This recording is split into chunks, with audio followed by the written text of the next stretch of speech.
Hey everybody, welcome back to another episode of Drive Thru FM. It's been a little while since we did this. It's been kind of a long year with a whole move situation for me and everything else going on in the last year. So hopefully we'll be able to start spinning back up a podcast here on a monthly basis. I'm excited to do it. And to join me today, I have two very special guests. The first guest I will introduce is Mr. David Waybright, first time ever joining me on the channel. It is. Thank you very much for having me. I'm kind of, truth be told, a bit of a fill-in, but hopefully I'll get the job done. I'm sure you will. Now, David's over there on Man vs. Meeple. Obviously, if you know my channel, you'll know David's for sure. And David's been doing a lot of good stuff over there with everybody on that team. And you guys have really changed up your format here over the last year, kind of doing some experimenting with video making. Yeah, we like to think anyway, whether we achieve this or not, we like to think that we try to keep changing things up and pushing things and doing things a little bit differently. I think one of the things we've done most different in recent past is changing up our review format a little bit and really making them a bit more of a deep dive than we once did before. And some of that was forced upon us because, last year we had to start really recording a lot of things separately, or at least more so. So when you're doing things separately, I can tell you it's quite a bit different than having someone sitting next to you that you can bounce things off of back and forth. So we had to really dig in and script things out a little bit more. Yeah, I've definitely enjoyed some of those review format changes and stuff like that. And cool. Believe me, I've had to change up my stuff as well. So thanks, David, for joining us. Yep. And we are also joined by Mr. Marty Cannell of Rolling Dice and Taking Names. Welcome, Marty. Hey, Joel. Hey, David. Glad to be here. It's interesting, David, that you say that, hey, we can't record together and that makes it tough and you have to kind of script things out.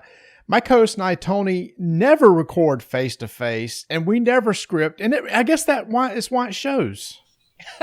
That's a beautiful thing though too, because that's how Jeremy and I have done it for years, and it is, as long as you have good you're synced up with the other person pretty well, it's really it can make for really good content. But when you're by yourself, I had no life preserver to throw to when I'm by myself, so I had to kind of like plot things out. And then of course now we can't see each other, so we can't do any facial cues here, because I know probably David will stick his tongue out at me most of this episode. Oh, for sure. My tongue is out right now. It's quite impressive that I'm even speaking as clearly as I am. I can picture it. I don't want to. So we're going to chat a little bit here with David and Marty, and then I'm going to jump away and I'm going to do a couple of reviews, like 11 reviews. Whoa. And then we'll bounce back over here. And then the plan for today is to do something I did several years ago. I was looking at my notes, and it was 6 years ago I did this. I thought it was only like 3 years ago, but it's a while. And basically, it's a reverse top 10. So if you saw the title of the episode, what the reverse top 10 is, we're going to walk through the top 10 games on Board Game Geek and just kind of provide some alternatives that are either similar in theme or mechanics, or maybe the spirit of the game is kind of similar. So we're just kind of banter about basically the top 10 games according to Board Game Geek of all time. But I wanted to ask you guys, I know we've been chatting on the side a little bit, but you all have been watching WandaVision, right? Oh, yeah. A little bit.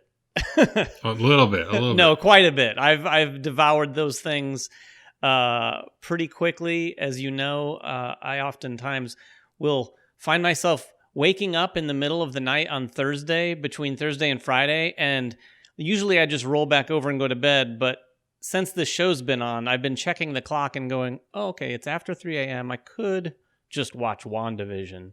And I often do. And then I watch it again with my wife Friday night. Yeah, yours is usually the one in the group chat that says, I watched it. You guys watch it yet? You guys watch it yet? Yep, that's me. I try to stay awake till midnight because I'm over here on the West Coast. And man, I would do that. I can't do it. Yeah, I haven't been able to do it. You need a fresh pair of eyes with that show because it's just kind of filled with all kinds of weirdness and little Easter eggs and all that kind of stuff. So it's probably better that I'm fresh in the morning or lunchtime on Friday. But Marty, you've been watching it as well, right? Oh, heck yeah. Heck yeah. We've been loving it. My wife has really, really enjoyed it. We usually, like y'all probably, watch the episodes twice, and then I'll go online and find somebody who makes the videos that shows all the Easter eggs for the stuff that I missed. Yeah, I've been loving it just because it's so different. And, most of the comic movies have kind of a trope, right? Hey, here's the good guys. There's bad guys. They battle. There's resolution. And this is nothing like that, which is why I've really enjoyed it. Yeah, it's so incredibly well done. And like you just said, Marty, it's so different. And I think one of the things I wanted to ask you guys about this is I've seen a lot of people online who kind of said, hey, I watched the first couple episodes and then I tuned out. But of course, they've seen everyone talking about it since then. So I've seen a lot of people posting, hey, should I get back into it? And I just found it interesting that people tuned out. I know the first couple episodes obviously felt very, very, very different. But I kind of always felt, and I think you guys are with me, that we obviously knew that it was going to go somewhere else. I was just surprised to see people not have maybe that faith from the very get-go. Yeah, my brother actually was like that. I think he said he watched the first episode and then checked out. And then I think it was around episode 4 or 5. I said, you got to start watching. You got to check back into this. And no, it was episode 5 because then he said, well, somebody at work had told him, just pick up at episode 4 or 3. And I said, you know what? Pick it up at episode 4. I spoiled him the ending of episode 3. And then he kept watching from there. And he's been enjoying it since. So I don't know, like I can kind of see the perspective of those first couple episodes. I don't know if you don't really know what to expect, I guess. I agree. You'd be like, what am I watching? But like you said, we knew where it's going somewhere. Like it has to be. It's not just going to be a sitcom for 8 episodes or whatever. Yeah, Marty, was everyone in your household who's watching on board from the very beginning like that, or were you or any of your family kind of like, I don't know? No, we all were on board, but it's like y'all, we've watched every single movie. There's going to be a payoff somewhere. And like y'all, I was surprised too. I know friends that have watched the movies that said, yeah, I checked out after 2 episodes. And it's like, it was just boring. I don't understand. It's like, it's a slow boil, which I appreciate. I guess everybody expects now, man, you got to get the hook first episode or I'm out. And we just don't want to sit and wait. And the fact that it comes out once a week and they couldn't binge it, then it's old school TV, right? It is. But I love it. I mean, I have to say, I've loved talking about it with you guys week to week. I miss that personally. I may be old school in this respect, but I enjoy that so much more than binging it because I love that sort of water cooler conversation between episodes and the theorizing. And like Marty, you said, I absolutely, as geeky as we all are, you don't have to go far on YouTube to find a few channels who blow my mind with the level of analysis that they do on these episodes. There's one, I'll give a shout out here, called New Rockstars. There's a guy on this channel, New Rockstars, who has so much Marvel comic book and MCU knowledge and all sorts of stuff that it's just like, whoa. And they have all sorts of interesting theories, really smart stuff. I love consuming that stuff. Yeah, I like the week-to-week thing. I don't know. I'm of two minds. I really like to binge. That's something my wife and I will do over like a couple of weekends sometimes. Sure. With a show or even I'll watch a nerdy type show myself. And I guess I'm greedy. I like to do the binge, but I also agree that I like to have that daily or weekly kind of water cooler talk stuff and, spitballing about theories and stuff like that. That's also a lot of fun. Exactly, because it lets me enjoy a show with you guys, which I normally wouldn't be able to do. We usually, if I've binged a whole thing and you haven't yet, and it creates more opportunity to interact, which I really, really like. But nothing against binging. Also, we just binged. I had watched Fringe back in the day, but I had Elisha try the first few episodes of Fringe with me this weekend, and we ended up watching all of season 1 because I so desperately wanted to see her reaction to the end of season 1. I don't know if you guys have watched that, but we are definitely bingers too. I've heard of that show, but I can't remember for the life of me what it's about. I never watched it. J.J. Abrams, isn't it? I can't ruin it, but it's definitely a science fiction-y. Feels week to week, it feels kind of X-Files-ish. Is it J.J. Abrams? It is. He's a producer along with the two guys who wrote for him on a lot of the Star Trek movies. Okay. So it's really interesting, and it goes to places by the end of the first season and into the second and beyond that like you would have had no idea that that's where it was headed, which is cool. Anyway, I binge. Yeah, I binge, but like y'all, I appreciate this. Lots of times I'll find guys, and Joel, maybe you're one of them, or you, David. It's like, hey, new season just came out, and then tomorrow, okay, I finished it. Have you guys watched it? Yes. What episode you up to? I'm on episode 2. Well, let me know when you get to episode 4. And it's like it kind of loses that conversational piece. Yeah. And then you're doing, oh, you've seen episode 4? Let's go do a separate chat, and then we'll talk about it.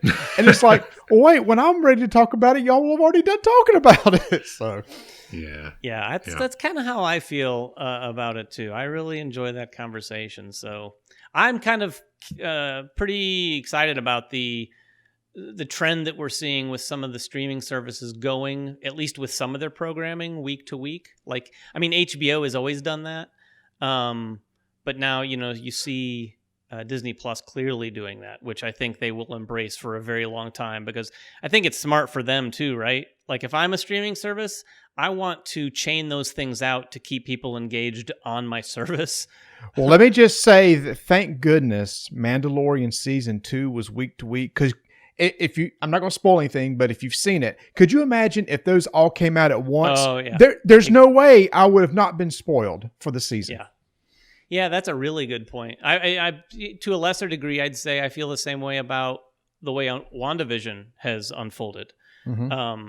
And that's probably how a lot of it's going to be. Although I do think, and I don't know how soon you want to wrap up this geeky movie conversation, but Falcon and the Winter Soldier definitely looks like a more traditional MCU comic book. Here's what you all love to watch: things blowing up and superheroes punching things. Yeah. So we'll see how that is. And honestly, my expectations for that at first were probably as strong, if not stronger. But the way WandaVision has sort of taught me to enjoy MCU in a different way, I'm almost going to miss that when it comes to Falcon and the Winter Soldier. Yeah, well, just kind of to circle back to your earlier point, and also Marty made the same point, is the type of storytelling that is sort of like, I guess, allowed with superheroes, I think should be a little bit broader. You think of like Logan and that movie, and how different of a superhero story that was. And WandaVision is kind of in the same idea, where you have this in this case, kind of cut up, sort of pieced together type of story, but it's going to end up being a superhero story. But it's just told from a kind of a different technique and a different method. And I welcome that. I really like to see that. Yeah, from a consumer standpoint, I do too. And plus, I mean, if you're in Marvel's or Disney's shoes, like, it's so brilliant on so many levels too, because they've now successfully taken characters who are admittedly very B-tier characters to begin with. And I'm telling you, by the end of this season, I'm as invested in Vision and Wanda as I am just about any other character in the MCU. Yep. Like, I'd watch a movie. They definitely have made these characters household names in a significant way. Yeah, and it's funny. Yeah, I would 100% watch a Wanda movie. Go ahead, Marty. I was going to say, it's funny that you mentioned was it Captain Falcon? No, what is it? Falcon and Winter Soldier. Yeah. Anyway, I couldn't remember which one was first. So I saw the latest trailer for that, and I went, "Yeah, I'll watch it. Looks good." But I was the same way, David. It's like, okay, it's what I expect from a show, and I thought, well, it's not WandaVision, and I'm like kind of downplaying it. It may be a way better than that, but that's just kind of how I look at it. But then I look at things like, but now Loki looks really interesting because it has like a little bit of a twist, and then I'm super excited about the What If animated series. Because yeah. you're talking about opening up the world, you do it with the What If series. Yeah, I can't wait. I absolutely cannot wait for that one. Yeah, that's probably the one also that, I mean, they keep making me change my mind, but that was when they started announcing all the Marvel stuff for Disney Plus. What If was easily the one that I was most looking forward to. I'm a huge animation nerd, and I love the concept, of all the What If comic type storylines like that way. I'm totally down for that. In fact, I saw something the other day. I don't know if this is legitimate, but I saw something that was apparently some sort of leaked schedule of their programming. And it looked to me like there was a lot more What If episodes than I'd imagined there was going to be. There was a lot of them. So I don't know what all they're going to be including in those episodes, but it should be pretty cool. Well, that one could just go forever. When you saw that, was it by chance? Are they going to get the voice actors from the movies to do the characters in the cartoon? Because that would be cool if they did. Well, I do know, I know this, or at least this is what was reported a while ago, and this wasn't leaked. This was part of their announcement. I know the woman who played, I can't remember her name. Who's Captain America's Carter? Agent Carter? Brie Larson. No, I'm not Brie Larson. So you said Captain America. I can't think of her name. She played Agent. Whoever that actress is, she's doing the voice for the animated version in the What If. And I believe, and I hope I'm not misspeaking, but I believe that Chadwick Boseman's last performance as Black Panther is in the episode where he plays T'Challa in the What If series as part of the... Yeah. That's going to be rough to watch. Yes, that will be hard to watch. I mean, and also fantastic at the same time. Yeah, exactly. Okay, gentlemen. Well, that was a nice WandaVision chat. We were thinking about having Tony from Rolling Dice and Taking Names, and I had all this lawnmower chat ready because it's starting to get spring here. The snow's starting to melt, and I was really excited to talk to Tony about his lawnmower. But this was way more fun. Yeah. I had a good time talking about this. Yeah, I'm a lot like Tony. I have a fluffier face. I'm slightly younger. And what I don't know about lawnmowers, I know about WandaVision. There you go. Okay, we're going to take a quick little break here. And then I'm going to come back and review a whole mess of games. And then we'll jump back in here with our reverse top 10. And we'll see you two guys on the other side. Joel, wait a minute. So when you go do this, what are David and I supposed to do over here? You guys can keep talking about WandaVision. Okay, we can do that.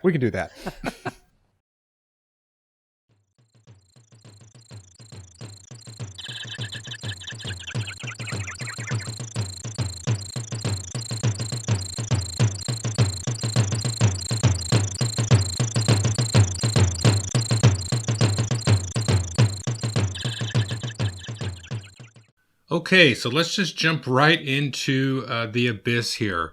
I got 10 games I'm going to go through that kind of didn't make the cut. I'll try to be brief and succinct. I do want to kind of make kind of an honorable mention here, and one that I kind of thought about putting in here. This is the new release from Games Workshop for Kill Team called Kill Team Pariah Nexus.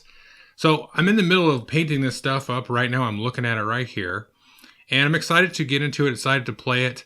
It's got some Necrons in it. It's got some Space Marines, which I don't have, which I'm going to paint up as Death Watch to go with my Death Watch army. It's got some kind of interesting terrain and stuff. So it's a lot like Kill Team Arena, if you ever played any of that stuff. But it's a very weirdly sort of put together box. It costs $160 retail. And it comes with not really a lot of stuff. And what's there is kind of strangely sort of put together. So the Death Watch or the Space Marine guys that you've got there, that's a pretty bona fide kill team. You've got a commander if you want to play commander mode. That's kind of neat. The Necrons that are there don't really make a full kill team unless you include the commander that they do include. But at that point, you're not really at a full commander mode because you play with more points when you play with commander. So it doesn't really kind of make sense in that kind of composition. So that's pretty off-putting. Now, the price is a little bit off-putting as well.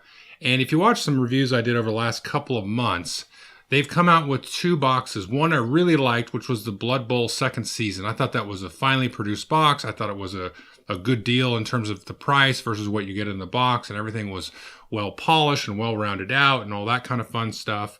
And then there was the Warcry Catacombs box, which I think was around $200, so even more. And it also was decent. Like I'm glad that I have it, and it's gonna make my Warcry games, give me some options to play with there, come with some 2 cool warbands and that kind of stuff. But as an overall package, it kind of missed the mark, I thought, and I mentioned that in the review. And this one here, I'm kind of 2 minds about, because I'm really excited by some parts of this Kill Team Pariah Nexus box, but it's hard for me to sit down and do a review and recommend people go out and buy it, because you really should buy some extra little Necrons or something to kind of flesh out your kill team. So that's going to be an extra $30 to $40 there. And, then so you're looking at $200. So it doesn't come with the, like the basic core rules. So if you were just trying to get into kill team and start it out, that's not what this box is for. So it's a very interesting kind of weird expansion. And they've kind of really gummed up the whole release here. They sort of kicking off Kill Team again. It's been about a year since they did anything for it. And so they re-released some of the kill zones, which is really cool because it gives you a lot of terrain. It gives you some new environments to play in, some narrative rules and stuff. But those boxes are like $20 more than they used to be, and they come with less stuff. Like each of them removes like a sort of a centerpiece terrain item. So like, for example, there was one that came with this giant crane. That's not in there. And then they pulled out all the rules from all those boxes because you had like little cards with the little terrain and environment rules and stuff like that. And then they made a separate book, which I think is $40, that has all the rules for all the different kill zones, the different terrains and stuff. So it's just like a strange, really sort of off-putting way of packaging things. Now, all that being said, I think I'm going to do a battle report with some of the new stuff from the Pariah Nexus box, because some of the gameplay stuff and the elements and the environment stuff looks really neat. I've been flipping through and reading that, and I think you could do a nice campaign with it.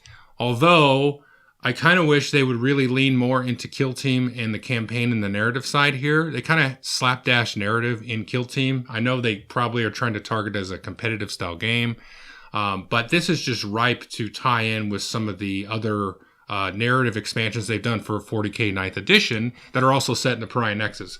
So to me, it's just a slightly frustrating where there could be like a little bit of extra, I don't want to say work, because the creative side, the work is there. I mean, there's a lot of cool stuff in there from the creative aspect. But in terms of the packaging, the release cadence and all that kind of stuff, it just seems like somebody's kind of dropping the ball somewhere up the pipeline there with some of these recent releases there. So I kind of wanted to include it on the blacklist. So my review of the box is like, maybe, split the box with somebody or something, maybe for some of the stuff, but it's not really a recommended buy.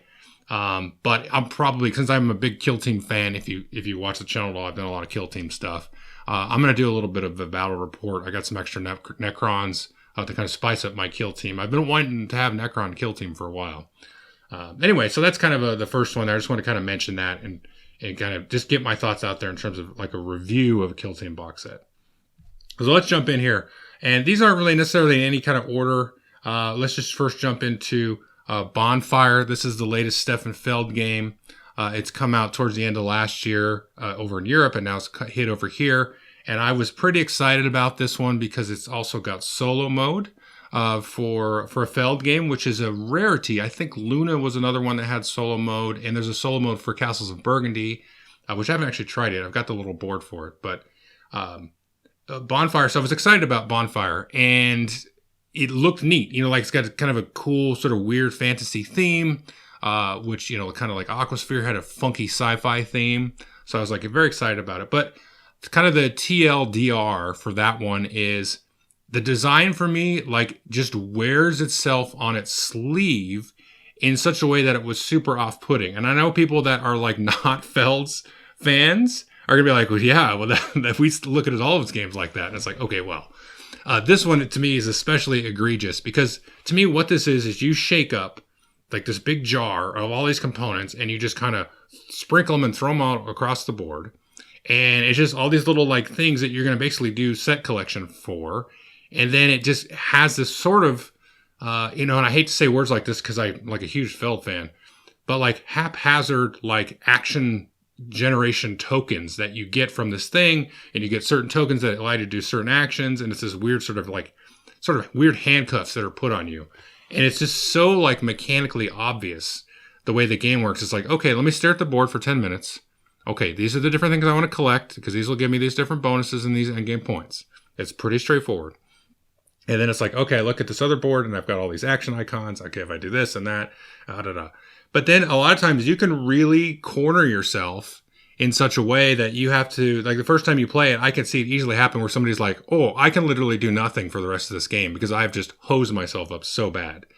And that's fine. Some people like games like that. And I sometimes like games like that. But there's a couple of like little crutches that you can see. So like the first space, if you like move around your player board, you get like this gold piece, which is a wild resource. And it's like, yeah, because I can see how you can get a game where you're like, oh my gosh, I got nothing that I want to do. Oh, I can get this gold piece, which is a wild resource, and I can do what I want now. And it's like, they just give you that on the board. And it's like, come on, like that is just such like a telegraph to me that it was like sort of designed into a corner. Now I'm playing Monday morning quarterback, which I hate doing. But at the end of the day, I didn't really like this game. He's got a lot of better games than this. And this, to me, is probably one of my least favorite that he's come up with. And I was excited about it to try to play it solo a little bit, too, because that's something that I've been doing a lot of lately. So anyway, that's Bonfire from Stefan Feld. I've talked to some of my friends that have played it. They've enjoyed it. I wouldn't say anybody's really over the moon about it. You know, they don't think it's one of his best games. But some people have definitely enjoyed it more than me. And I've not really kept a pulse on, what other reviewers thought with this one. Anyway, that's Bonfire. The next one is Aliens, Another Glorious Day in the Core. This is from Gale Force 9. I was really excited about this one. I think this one is hurt by, a lot of things, but let's just kind of work through it from components into gameplay. The components, now you got to assemble the miniatures, which I think a lot of hay has been made about that. And the thing is you got to assemble them, and there's a tricky bit on some of the alien pieces. The Marines go together easy. The aliens have these tails that is just like ridiculous. Like you got to use one of those Citadel Games Workshop things with the like little paint handles with the little cranes and the claws. And if you're a board gamer and you're trying to put those tails on, I've talked to a few people that don't really assemble minis, and they were like, I'm so over the moon frustrated with putting these alien tails together. And I was like, yeah, I mean, I put together a lot of minis now in my lifetime, and I struggled with it, and I was like, this is terrible. Like if you're a board gamer that doesn't really, assemble minis, this is going to just send you through the roof because it's terrible. I mean, it's some of the worst minis that I've ever had to put together with those alien minis. So, okay, you got that. And then you move into the rule book, and the rule book is kind of a nightmare, and they've sort of, I think they might be losing a little bit of steam. Again, I don't like to talk like this, but the last game, Vault of Dragons, had a lot of issues with the rulebook, and that was another one I was excited from Gale Force 9. Since the days of Firefly and Sons of Anarchy and Spartacus and some of those games, there's some kind of edge that's missing there. And, I hate to say that, but it just feels like there's something missing there that wasn't there before. And the rulebook is like, I'm still not 100% sure I played some of the combat right, because I was like drawing so many different cards and things like that, and trying to resolve all these for such like an easy kind of action that would normally be just super straightforward. I was like, I'm not even sure I'm doing this right, but I think I am. I had to go on BGG and check it out. And there's a lot of threads there. And then the other thing about it is kind of moving now into the gameplay is it's just very random. Like it's just a lot of randomization and sort of procedural generation, but not in sort of necessarily how the scenarios are set up. Like I think if they'd have flipped it, because there's like very fixed scenarios. I think there's 4 or 5 scenarios. There's like 3 that you can play as a campaign. If they'd have gone with like kind of randomizing that up, the scenario stuff, so you can kind of play through it in different ways. If they lean more heavily on that and less heavily on like, okay, the NPC that you're trying to find or where the aliens are at is less random, but you could be more tactical about it. Because you can have games that are super kind of boring and you don't really interact with anybody or have that much of a fight. And then you have some that are just completely overwhelming and it's like, well, I can't even do anything that I, want to do. So it's just kind of all over the place. And I have read that some of the expansions kind of fix some of that, but, I didn't try it with any of the expansions or anything. So maybe this one kind of has hope that you could kind of get a cleaned up rule book with an FAQ, maybe a couple lither house rules on some way the scenarios kind of work, I think. And then, of course, maybe some of the expansions kind of clean that up too. Anyway, so that's Aliens, Another Glorious Day in the Core. The next one we're going to talk about is Sugar Blast from Come On Games. And I didn't really want to bring this one up because it's a basic kind of kids game, and it's kind of like playing Candy Crush or something as a board game. But I was excited to kind of play this with my wife because, we've screwed around on Candy Crush a whole bunch of stuff like that. And she had a phase where she got really into it for like a year or so. This is several years ago. And so I was excited because I'm like, oh, this will be fun. It's sure it's going to be a kid's game. But, she's like, oh, I like, cool looking components and they look like little candies and stuff like that. And the game is terrible. It's just, so you pick a piece and slide it in and you drop other pieces out and stuff like that. And then you like tilt the board and they kind of slide out. And if you make a line of 3 or a little box and stuff like that, you get little bonuses and scorings and things like that. But the problem is everybody gets dealt like a secret victory condition card. And it's just like, hey, you try to do that and then, try to get a certain sort of collection of the gems. So as you make sort of connections, you get to pull some of the gems that you made a connection with. But if you do like a big old connection, then you can start to pull like all kinds of gems off the board. So you can get more and more things. And if you have combos, because you add new ones in and it'll drop and make another combo, just like you would on the video game, then you can do that. And I've seen, we sat and played it, and it was like, this was a little bit a while ago, but it was like turn 2 or turn 3. I just won the game. And I was like, honey, I didn't do anything. It just like landed in my lap. And I'm like, it's a feel bad moment. And we're excited, and I just want to have fun, and so she, and so it was just like, oh man, they didn't even think this through. Like, I don't know, it's a cool like physical mechanism, but the gameplay is just like fell right on his face, like right out of the box. It was just terrible. So anyway, that's Sugar Blast. The next one I want to talk about is a new game I think coming out from Lookout Games and maybe Asmodee, and this is called Cantaloop. And it's about a town, I think in France, although I think it's a fictional town. It's kind of spelled funky. And I was really excited about this game. So what this is like, if you take like the old Curse of the Monkey Island game and some of those old ones, kind of like King's Quest or Space Quest or something like that, like the point and click adventure game where you kind of click on a thing and say, look at this item. It gives you a clue and you kind of walk around. So it has that. And the component side of it is super cool because you have these like little, this is how I could explain it. It's almost like playing an unlock game or an exit game, but it's more like unlock actually, but you don't need the app because it has this little like viewfinder thing where you sort of have this little red screen that you hover over some text, which is all kind of obfuscated and blurred out. And then if you put it over that, it'll give you like a code, which you can then marry with like these cards that have like codes on the edge of them. So the main thing that you get is like a magnifying glass. So if you go look at something in this little world, and the world is a big book. So you just flip pages. It's like, turn to page 17, have this nicely illustrated little scene that you can kind of interact with. And then you put the magnifying glass against one of the items in there and it gives you this little code and you kind of look it up in like 2 different things, either for the scene or like you have this kind of master booklet, which you can look up things like in your inventory. And you kind of interact with that and you kind of move along. And so I kind of had 2 issues with it.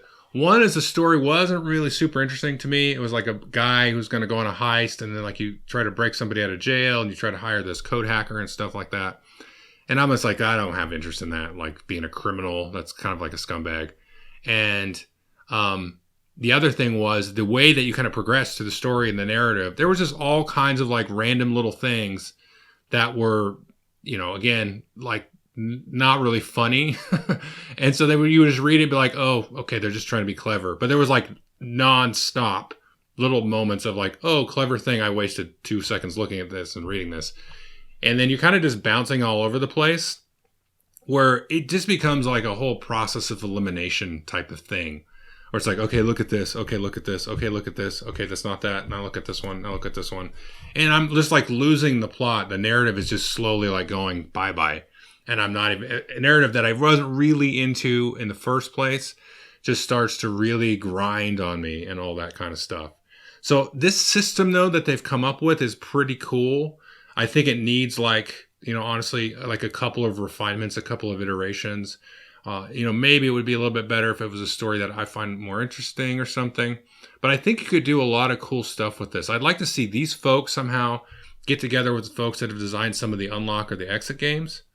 And they kind of come together there and build kind of an escape room type of thing or something like that. That's a little bit more puzzly because there wasn't really like any mechanics. It was just like it really felt like I was brute forcing stuff. Now, sometimes you'd make connections in your brain and be like, oh, well, of course I'm going to go here and grab this and do that. And you're like, oh, cool. I combine these two items kind of like you would in an unlock, and then you kind of move along. But it was just really like, it became a grind pretty quick. I played for a couple of hours and then I was just like, this is such a grind. So anyway, that's Cantaloop. Take a look at it. That one I kind of recommend taking a look at, and maybe, if your buddy gets it or something like that, try it out. But I definitely don't recommend it.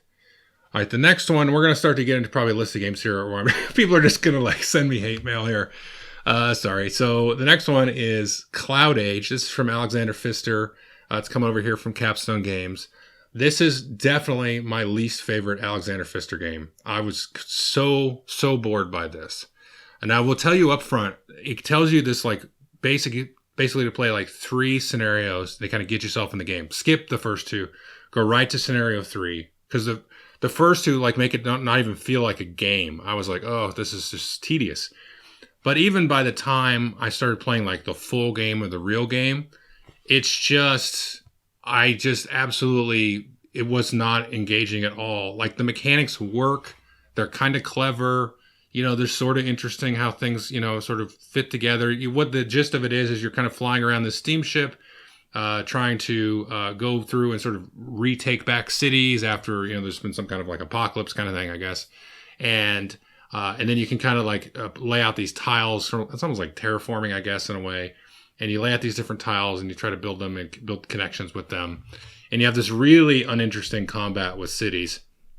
And then there's like a worker placement thing, which I hated. This is the thing I absolutely hated. So you could take an action to go and like put one of your little tokens or your meeples or whatever and say, I'm going to collect from this resource. And they had these cool kind of like transparent cloud cards and sleeves. And then you could kind of see what was going on there, but the clouds covered up a lot of the actual information. So you kind of take a guess, and then everybody else would kind of follow suit, almost like a role selection thing in Puerto Rico. Like, okay, I choose to go collect resources, and everybody else can piggyback. And then you pull the card out, and then whoever went there first kind of gets a resource associated with where they went, and everybody else picks around that. So it's kind of a random thing. And then you get that, you pull the card out of the sleeve and put it in your deck. And then that deck is kind of like a ship movement energy generation deck, which I also didn't like that, how you flip that and then you just moved like so many spaces based on that. It's just like, I don't know, because I really like most of Alexander Pfister's games, like a lot. I really like Isle Sky and Great Western Trail. I got to say that much. I'm not, in love with any of his other games, but they're all like pretty good, and this one I just was completely just bored by the whole thing. I was just completely bored. Like it was just nothing. Like I was just moving around, getting resources, and then like having like a 2-second interaction with a city, which supposedly was like a combat. And then I moved around and kind of laid these little green tiles out, and to like retake back the countryside or the planet that's been wrecked or whatever. Really not interesting at all. And I didn't even get into the campaign because I was not even curious about it after playing it a couple times with the kind of the build up and then playing like, I guess, the full game. All right. So that's CloudAge. The next one I'm going to talk about here is called Crown of Emara. This actually came out a few years ago. And this is another one, it has like some interesting mechanics. I don't want to talk too much about it because it is pretty like wonky mechanically, where you kind of like, you play a card and then you will activate an action based on the card that you play. And then the card also goes into kind of a slot for you, which is a number. You go 1, 2, 3, 4. And then you move either one of 2 little workers kind of around these 2 separate boards, and they kind of move around, and then you move them that many spaces. You have to move them exactly that many spaces. So the first guy, you put a card in, you do the card action, and then you move them 1 space. And then you do whatever action that space that worker fellow lands on. And then that's it. That's the game. You just keep moving around there, and you try to get yourself lined up in positions to sort of activate and get little bonus effects and sort of like, generate resources on the one board and then spend them on the other to get extra points.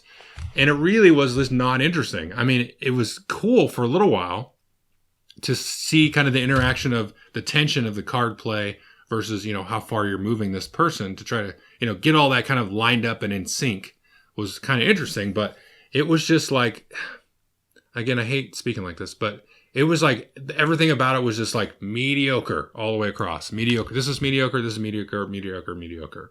And it's like, okay, you're going to spend these resources here to collect the set, which is going to give you the bonus points at the end of the game. Like, I've seen this a million times. So yeah. So it's kind of interesting. It's kind of on the more simple side. So I could see it as kind of a introductory Euro thing that might be interesting, but there is 5 billion other games that are that same weight that are actually interesting and have lots of dynamics. And this really did not have much of a dynamic. And I think that's really kind of my harkening back to my CloudAge thing.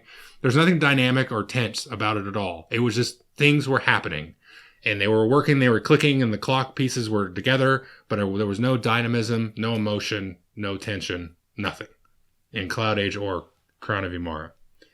Okay. All right. So next one here, and these next two, kind of harken back to Cantaloop and kind of the last one I'll talk about. But these two, I wanted to keep these two together, and I'm going to kind of bunch them together because they have kind of the same issue for me. And again, I'll probably get hate mail. But first one is Etherfields from Awakened Realms, and the second one is Sleeping Gods from Red Raven Games. And so these are both kind of storybook games that have, sort of a game built around the book and the reading of the text. Although Etherfields is like a story card game, like a Seventh Continent or Tainted Grail. And I think I actually just do not like this kind of game. Because I did not like Tainted Grail, I don't like the Cantaloop, I didn't like Etherfields, and I don't like Sleeping Gods. Although Sleeping Gods has some actual merits. I do not like stories, I think. And this could just be 100% me. This could just not be anything to do with the design or the decisions they made in putting these games together. Because I've also recently tried to play some of those game books and stuff like that. Like I used to love when I was a kid, like Lone Wolf and Cub. Not Lone Wolf and Cub. That's a good comic book, or manga. But Lone Wolf, which was a kind of like a choose your own adventure mashup with D&D and like sorcery from Steve Jackson. And I love that stuff as a kid. But these, I don't like these anymore because I tried to play some recently and I was like, don't like it. I don't like these things where I have to go and read a paragraph out of a thing. Although I did love Above and Below. And I'll talk about that more in a minute. But I think I would like that game if I played it again. Because the problem with Etherfields was it's so like random and just there's no mechanics. You're just like moving around and reading stuff and getting jacked up by your dreams and all this stuff. And like, what? You had a nightmare? And it's like, what? No, I didn't.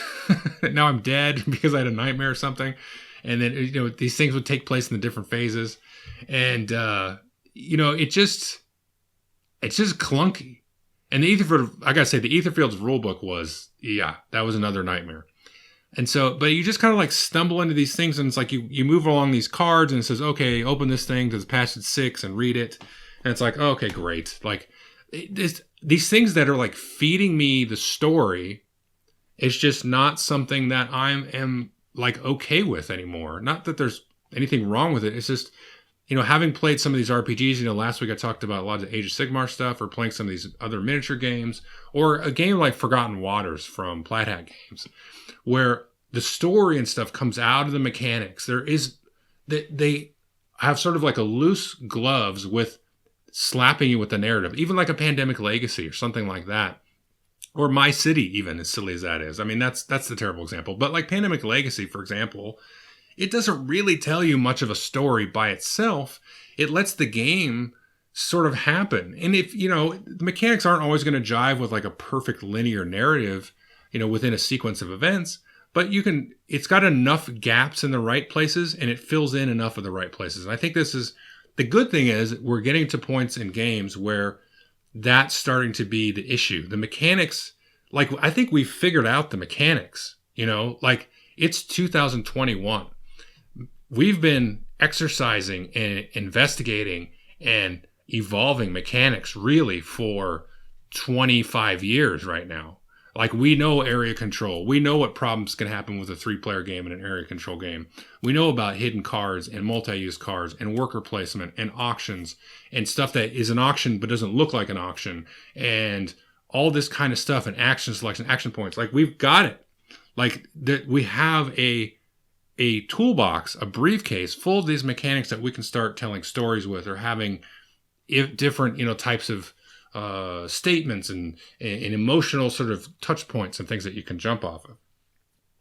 So to tell a story, you don't need to say, read this, and do this, and this is the story. Like, that shouldn't happen. I think there's probably still valid use cases for that kind of implementation, but I don't think we need this anymore. So Etherfields is really kind of just an all over kind of mess, and I really didn't like that at all. Now, Sleeping Gods, let's talk more about that one, because this one has a lot of cool parts. So it has one of the coolest combat mechanics that I've seen, where you like line these cards up that are the monsters or whatever you're fighting, and when you attack it, you sort of have to spread these cubes along these grids that are on each of the different monsters. So if I hit the one in the middle, I can start to, let's say I do 3 damage to it. I can hit like a cube here, move to the left, put a cube there, and then actually spill that damage over to the card to the left and hit it there. And each of the grid spots has like little things. Some will be hit points for the monster. So if you cover up all the little hit points, the hearts, then the monster will be dead. But they also will cover up some of the attacks. So you like disable like a really bad attack and stuff like that. So the choices there for the combat is really cool. And I kind of hope and wish that gets extracted and then pared down a little bit, and with maybe not a lot of other mechanics around it. And there could be like a little cool game there. Maybe like a re-combat game or something. I don't know. But the other mechanics in the game, I didn't really like too much, because you have this like worker placement thing with your ship that you're traveling around. And you just like getting extra cards, and maybe, restoring some fatigue, because as you use characters to do actions, they get fatigued, and you got to, get it off of them and stuff like that, or heal up a character, or fix the ship. And that was just super like not interesting. That whole board was just not interesting at all. But the combat was neat. And some of the storybook stuff was neat. The way that it would work, and you would do a test, and you'd say, okay, I'm going to use these 2 other characters here. They're going to contribute to this test, and then we're going to flip a card, which is like rolling a dice to see what the outcome of the test was. That was kind of okay.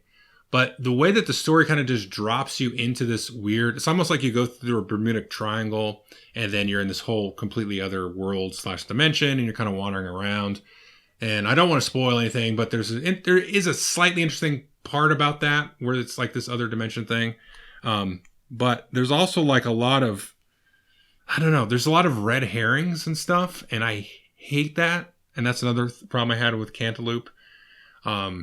And I just, not like red herrings in this one. In Cantaloop, there was legit red herrings, and I was like, oh, you just sinned. Because I don't want just red herrings, because that's just wasting my time.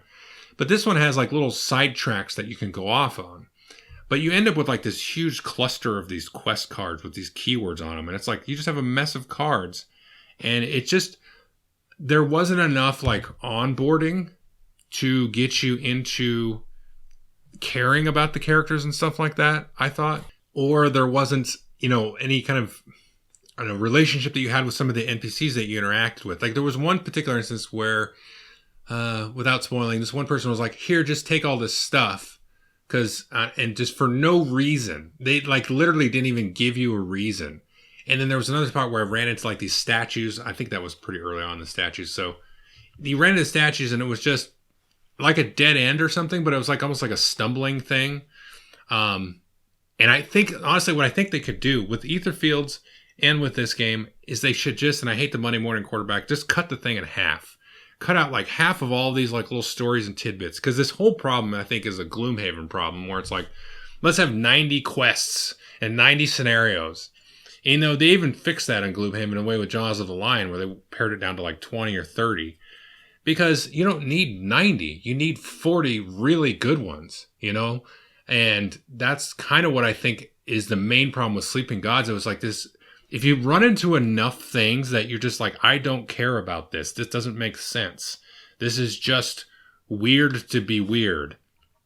Then I check out, And I think that's really kind of the problem with some of these games, where instead of cooking in and baking in 12 to maybe 20 scenarios that are really interesting, really, developed with a fine-tooth comb, like Forgotten Waters only has 6 scenarios in it. And I hate to keep using this as a bash, but Forgotten Waters only has 6 scenarios, but you can replay them even if you win the scenario, because enough of the mechanics that they use there is interesting. So you can kind of replay and the map kind of changes and all that kind of stuff, but it's very succinct and explicit and efficient with your time.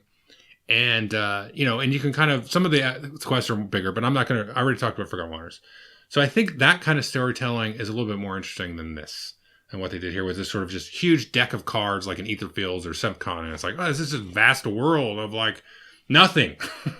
Like give me a world to step into, live into, get it, understand it, see what's at stake, and then tell me a good little story there. Or give me the tools to write my own story. Anyway, so that's Etherfields and Sleeping Gods. A little bit abstract there. Mechanically, Sleeping Gods just has some cool stuff. Etherfields doesn't. But I didn't really like how the story and stuff worked at all in either of those. All right, next we have Viscounts of the West Kingdom. And this is one that I was excited about. I played Paladins of the West Kingdom, which I only played once, and I kind of enjoyed it. I'd like to play it again. And I was super excited about Viscounts because it looked really, really interesting. And I think there might be a balance problem with the game, but I'm not 100% sure about that. Because in this game, it has some really, really interesting mechanics. Talking about mechanics, there's some really cool stuff. So you kind of move around this board, and you take different actions with your little Viscount on his horse. And you start to collect cards and add them to your deck. And then kind of like Crown of Emara, you play the card, and they kind of shift down in this case to this kind of conveyor belt of cards. And some of the cards will activate with other cards you've already played. You've always got 3 up in front of you, so to speak. And then they'll trigger effects maybe as they go off the conveyor belt into the discard pile. And there's basically let's call it 2 ways to score your main points. One is kind of building buildings, although you don't really get a lot of points there. But the other one is like moving your little workers like up this centerpiece in the castle. So as they move up, they like bump other players' workers off, and you try to control that and get a lot of points up there. And then the other way that you score points is you get these like contract cards. And the contract thing is probably the most interesting thing about the game. But it's sort of, it feels a little bit kind of up to chance, which is okay. But so if you get like there's red and black contracts, I forget what they're called. It's been like a month or so since I played it. And at the end of the game, as you sort of deplete the stacks, if you deplete the red contracts, then the black contracts are going to score more for a bonus at the end of the game. And versus the black contracts, if you deplete those, then it'll reveal this card that scores the red. You can end up having both be scored as well.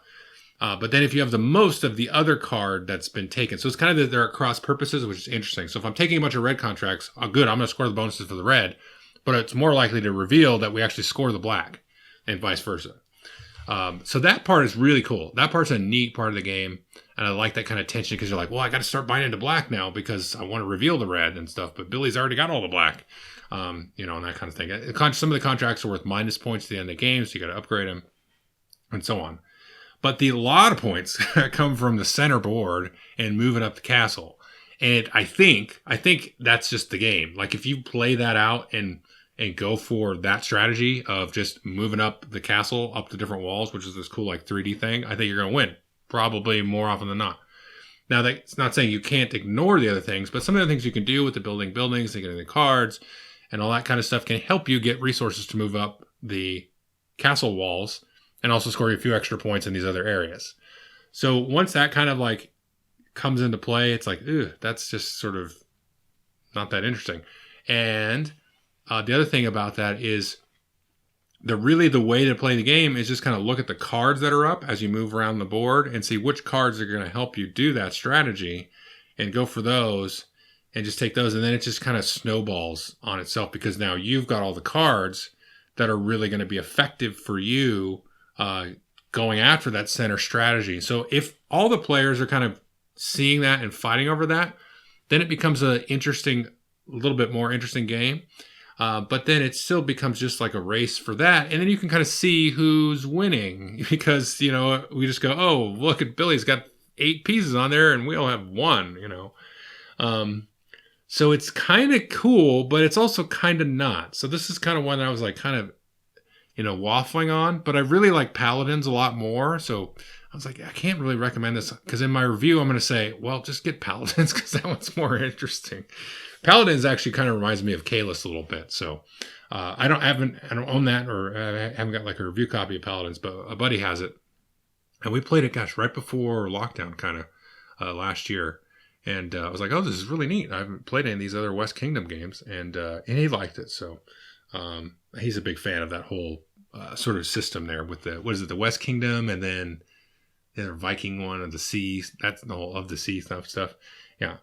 So Viscounts, I can't really recommend. I think a lot of people will like it if you really like the Euro stuff, but it's so like clunky and stuff in a lot of ways. And I would definitely recommend Paladins over it. Okay, the last one this is a weird one. I don't think this is a good game. This is the Princess Bride Adventure book game. But as a Princess Bride fan, like who isn't? I've been to showings of the Princess Bride, like in Oakland, in Berkeley actually. And where we would go and watch, and everybody's like reciting the entire movie. This is years ago, but yeah. So I mean, it's a lot of fun. Everybody dress up, and stuff like that. That was a lot of fun. Good memory. And I love the movie from when I was a kid, and my parents took me to see it, and I was super excited about this. But the game itself, it's really basic, like super super basic. And it's it's pretty easy. It's a co-op game, and you play through, I think, 6 scenarios through the book. But it's so like well produced, and the art is lovely, and the different scenarios have to take these cool, like sort of iconic scenes of the movie, and it just has an interesting kind of feel and stuff. This is one of those where I'd probably recommend it, like to get it and play it like once. And I played through the whole like 6-game campaign one time. And I was like, at the end, I was like, oh, that was neat. That was kind of sweet. It felt a lot like the movie, but I'm like, that game was not good. Because you collect these cards and play sets of cards, and each scenario has like a different thing, and you can get little action cards. This is a cool little campaign thing where you get special action cards that stay in your deck to play and use in later scenarios too, because they get a little bit more difficult, not a lot. And, it's just not like a very good game. Like if it was not Princess Bride, I wouldn't even think about it. I probably wouldn't even mention it in the negative sense. I would be like, I don't care. I don't even want to talk about this. But because it was Princess Bride, and it had some of those good qualities in terms of the production and everything, I got to mention it because the game is not good. But if you have a Princess Bride fan, or you're a Princess Bride fan, get it used or something, or find somebody to get it, and then just play through it once or twice, maybe. And then, do what you want with it. But I would say this is not something that you want to get and like keep on your shelf for a long time, unless you're like a mega Princess Bride mega fan or something. But I think that, it's kind of unfortunate. But again, this is one I would say take a look at, maybe demo it or get a, buddy to get it or something like that. But that's not something that I would recommend, as in terms of the gameplay. All right, so there is the list of sort of negative reviews. We'll take a little quick break here, and then Marty will come back, and we'll talk through our reverse top 10.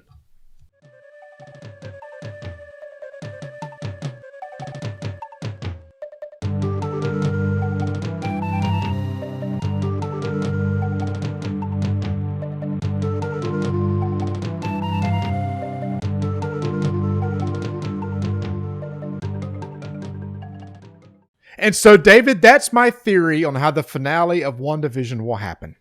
I'm surprised we didn't have enough time to actually watch the next season of WandaVision, waiting for Joel to come back. Okay. Well, everybody, welcome David and Marty back. They've been talking here for about an hour. And apparently I missed out on just a great conversation and theory crafting about WandaVision. Yep. So I'm sorry about that. And I'm sorry you all missed it and you had to listen to me drone on about a bunch of board games. But we're back here with our reverse top 10. And what we're going to do is we're going to walk down from actually number 11 to number 1 of what's currently on Board Game Geek here at the beginning of March 2021, in case you're listening way in the future. And we're going to skip one of the games, and it's not a spoiler, but Gloomhaven is on the list twice. Gloomhaven is the number 1 game, and Gloomhaven Jaws the Lion is also further down the list. So we're just going to skip that one. We're going to start with number 11, so we still do 10 games. And number 11 currently is Great Western Trail, which is a kind of a deck building, kind of worker placement game set in the Old West where you're kind of shuffling cows up and down from Texas to Kansas City, I believe. And so my replacement for number 11, just jumping right into it, and this isn't a replacement like I think this game is better necessarily, although in this case I don't know, I'd have a hard time actually picking between these two. But it's just something I think is in the same spirit of the game that's currently in the top 10 on Board Game Geek for whatever reason. And my sort of ancillary pick here is Kalis 1303. Oh. And the reason I picked that is because it's kind of a silly reason, but I think there's a spirit there to each game that's very similar, is they both have buildings that players build and then will either kind of, thwart other players' sort of building strategy or something that players can actually use. And what it does is it changes kind of the topography of the board, and the landscape of the board is going to be different each game, and kind of the strategies are going to change based on what players actually decide to build. And so to me, that's kind of where those two kind of meet. Now, mechanically, they're very different, but I think kind of the spirit of the game, again, is kind of, there's definitely a link for me between Great Western Trail and Kalis 1303. So what do you guys think? Marty, what do you think? I'm formulating because I was ready to say Barnyard Roundup, but I think I've missed the mark on this. So, Joel, I did the same thing. So I've also made a list, and there was like with these, there's one item I pull out that's somewhat similar to something else. And for me, what stands out to me about Great Western Trail is the fact that you're moving through a path. You're taking one of your meeples or your workers, and you're going along to different spots and doing things. So the one that reminds me of that's a replacement game for me is Lignum. Have you ever played that? Oh, I've not played Lignum, no. I see that, Marty. I see it. Yeah, because in that game, it's also you're moving a meeple through a path, and the goal is you're going to chop down trees, etc. And you stop at locations along the way. You can leapfrog each other as you go along the path. So it doesn't have the card play like deck building like Great Western Trail. But when I look at it, it's like, oh, there's a path, and I move around the board, and then it resets and move around again, just like Great Western Trail does.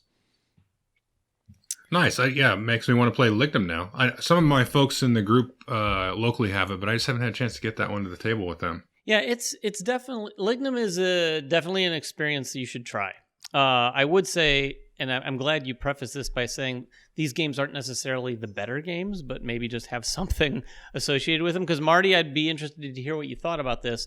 But would you play Lignum over Great Western Trail or vice versa? I love Great Western Trail, so I will probably always play Great Western Trail first. That's one of my favorite games from him.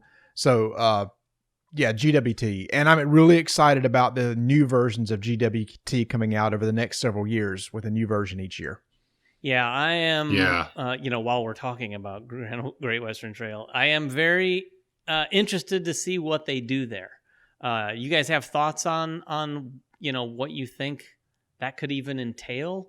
Like, it's certainly got to be more than just a simple reskin, and it certainly seems like the kind of thing that Plan B is trying to do with some of their games. You've seen like a trilogy, if you will, of Azul, a trilogy of the Century games.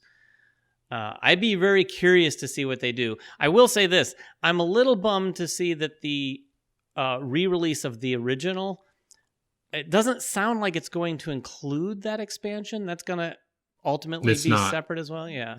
They're going to re-release the expansion to be, more compatible with the new edition. Yeah.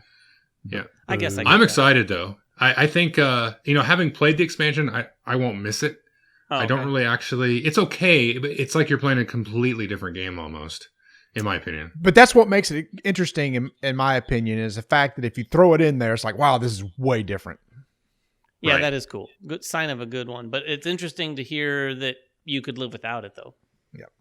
I don't know that. Well, if I know there's going to be some gameplay changes, apparently, with the second edition. I don't know what that'll be. It might just be like card values or building point values or something like that. So I don't even know if I'll pick up that new edition, but I will 100% pick up the other ones, like one set of New Zealand. I forget what the other one was, but Argentina. I will definitely get those. That's it. Yeah, I'm super excited about that because, this mechanics set, I think the New Zealand one is you're like moving sheep. instead of cows. Yeah. I mean, that makes sense. Well, yeah. Yeah. What are you moving in Argentina? I think cows. I'm not sure. Okay. Some sort of hybrid animal, probably. Right. Yeah. Some hybrid sheep cow. Yeah. I have a question for you guys while we're still on Great Western Trail. And I'm always curious about this whenever I'm talking about sort of these the top of the top list here. When is the last time each of you had that game to the table? This would have been, well, it would have been a year ago, but we played it. I think the last time I played it was with the expansion, actually. Sometime in 2019, though. Yeah. That's not too bad. That's sooner than me, because I bought the expansion, but I've not even ever played it. When the expansion came out is when the last time I played it. Yeah, it's a shame. And that doesn't mean anything like the game's no good. It's just that, like, it's amazing how many of my favorite games, when I look at my own personal top 10, I'm like, I haven't gotten to that table for literally years. Mm-hmm. Well, we have a weird lifestyle, David. True. We are not normal gamers here. We get a bunch of stuff sent to us for free and have to play it, to review it and talk about it. And then it just it's frustrating. And like in some ways, I mean, it's a good frustration, obviously, because I mean, I don't think any of us would do this if we didn't like playing new stuff. First world problems. Yeah. 100%. But yeah, like I find myself trying to force, some of these old classics in. But it's amazing when you do. There have been times where I've gotten an old game like this out and I'm astonished as we're playing it. In fact, not even after, but as we're playing it, I'm like, we'll say out loud, man, I forgot how good this game was. Like, oh yeah. And then it kind of like sparks it. And then we play it a little bit more for a while. I want to try that maybe with Great Western Trail, but now that this new one's coming out, I kind of figure I'll probably wait. That's what I love about some of these classic games getting remade is games that I never played or haven't touched in many years. I mean, you here we're talking about Kalos 1303. That's a kind of a remake of a classic game. Last year, I played Tammany Hall that I never played before, fell in love with it. We just replayed the version of Carpe Diem, which is a light failed game, but I enjoyed playing that again. And so I'm really looking forward to, I know the next time I'm going to play Great Western Trail is when this new version comes out. Yeah. Okay, so that was number 11, although it's kind of the first of our 10. So now skipping up to number 9, which is currently, actually, I forget what order these are. Let's just go. We're just going up because I've screwed myself up with this whole ordering thing. I'm going because I pulled out Jaws of the Lion. So anyway, the next one is Twilight Struggle, which is the classic. Used to be the number 1 game of all time on Board Game Geek for a couple of years. Yeah. And it's a 2-player card game, card-driven kind of area control war game. One side is the Soviet Union, one side is USA. Classic game. My replacement is... So the direct replacement probably is 1989, which is the same designers and really the same kind of gameplay. And 1989 is kind of like an epilogue to Twilight Struggle. So at the very end of Twilight Struggle, when the wall falls and then communism kind of falls in Eastern Europe, that's probably your easiest bet if you like Twilight Struggle. They'd check out 1989 for sure. But the one I would recommend, which goes in and out of print, is a game called Wir sind das Volk. Excuse me? That's yeah, Gesundheit. That is German for we the people, and it's also set in Berlin and in Germany. And so one side plays Western Germany, one side plays Eastern Germany. But instead of area control and combats and coups and nuclear threats, it's all about sort of the economic destabilization of each other. So you're trying to economically destabilize, the other side. And it's very interesting how they kind of sort of breathe in the capitalism versus the socialist/communist side of things and all that, how that kind of works out. And it's just super intriguing. There's a lot of extra crunchy mechanics. This is a little bit more of an advanced game in terms of the complexity than Twilight Struggle, but I just absolutely recommend it as my kind of alternative if you like this Twilight Struggle type of game. What about you, Marty, since you're prepared? Yeah. Hey, I want you to know I am somewhat prepared. Then you go, David. I wasn't prepared for the Great Western Trail switcheroo. But, and I'm going to pose this as a question because, guys, I've never played Twilight Struggle. Uh-huh. Oh, no. And I think my suggestion works, and I think it's for people who may look at Twilight Struggle and go, ugh, I don't know. I don't know if the theme is going to be interesting to me. But my pick would be Watergate. Does that work? 100%. Yep. So Watergate, to me, we played... When did this come out? A couple years ago at... Origins. PAX or Origins? Okay. Mm-hmm. So I remember playing this in Capstone's sort of after-hours gathering. And we all fell in love with it. And I just love the tug of war. In fact, I would say I started hearing people say, oh, this is kind of like a really, really lighter, streamlined Twilight Struggle sort of experience. And I liked it so much that I kind of thought, oh, maybe I'd try Twilight Struggle, but I'm not sure. I don't like the heavier experience or the real thinky experience, but Watergate was fantastic. Plus, it was a theme that I found maybe, at least me personally, a little bit more interesting. I thought that was kind of a fun take on it. So that fits? It does. And in fact, David, I think that at that night that you played, it was either you or Jeremy. Rodney and I came in, and one of you two said, you guys have got to sit here and play this game. And I think it was Jeremy. Jeremy. And then he taught us the game. I'm like, wow, yeah, this is good. Yeah, there's been a lot of these sort of like Twilight Struggle fillers. 13 Days was one. Yep. There's a couple others that are really good, but I think the Watergate was the best one of that kind of subgenre of the 30-minute Twilight Struggle, because I absolutely love it. And it the whole like card play stuff is just like Twilight Struggle, but the way that you like build like routes to the evidence, you know, kind of tying Nixon back to these different sort of threads. It's such a neat dynamic. And also, the other thing about that, I've played that with my son, who obviously had no knowledge really of what Watergate was or what it was all about. So the theme didn't mean anything to him. And in fact, if anything, it was maybe a turnoff. But after they enjoyed the gameplay of it quite a bit. Just that whole sort of tug of war is just incredibly fun, especially when it's driven by really thoughtful mechanisms. You know, it's not just very simplified tug of war. It's got a lot of decision making there, and the whole sacrificing of cards and thinking, okay, I could use this card and get another use out of it, or I could use it this way, but then I'm ditching it. That is super satisfying to me. One thing I like about it, and I haven't played a lot of Twilight Struggle either, so Joel maybe can answer this question, but with Watergate, I love asymmetric games where when it starts, one side has the advantage, but the longer the game goes, the momentum flips. And I think Watergate does an amazing job of that. Yeah, you know, it does. And Twilight Struggle actually does have that, where it's, I would say, significantly or relatively easier for the Soviet Union to win in the early years. But as time kind of moves on, then it kind of switches to the USA having a little bit of an advantage winning there, for sure. Yeah, so the game that I picked as a replacement is one that, because Twilight Struggle is a longer game, a little bit harder to get into, I wanted something very similar. So I picked Europe Divided from David Thompson. Europe Divided is a post-Cold War game that takes place in Europe, and one side plays as the European Union, the other side plays as Russia. So you're playing two asymmetric sides. You have the card play mechanic just like in Twilight Struggle, except the game finishes in about an hour. But you're still doing the same thing. You're working over territories. You're playing cards to be able to move your guys around on the board. So if you've never played Europe Divided, but you want the Twilight Struggle feel, to me, I get that from that game. Yeah, this is a game that it's been kind of loosely on my radar.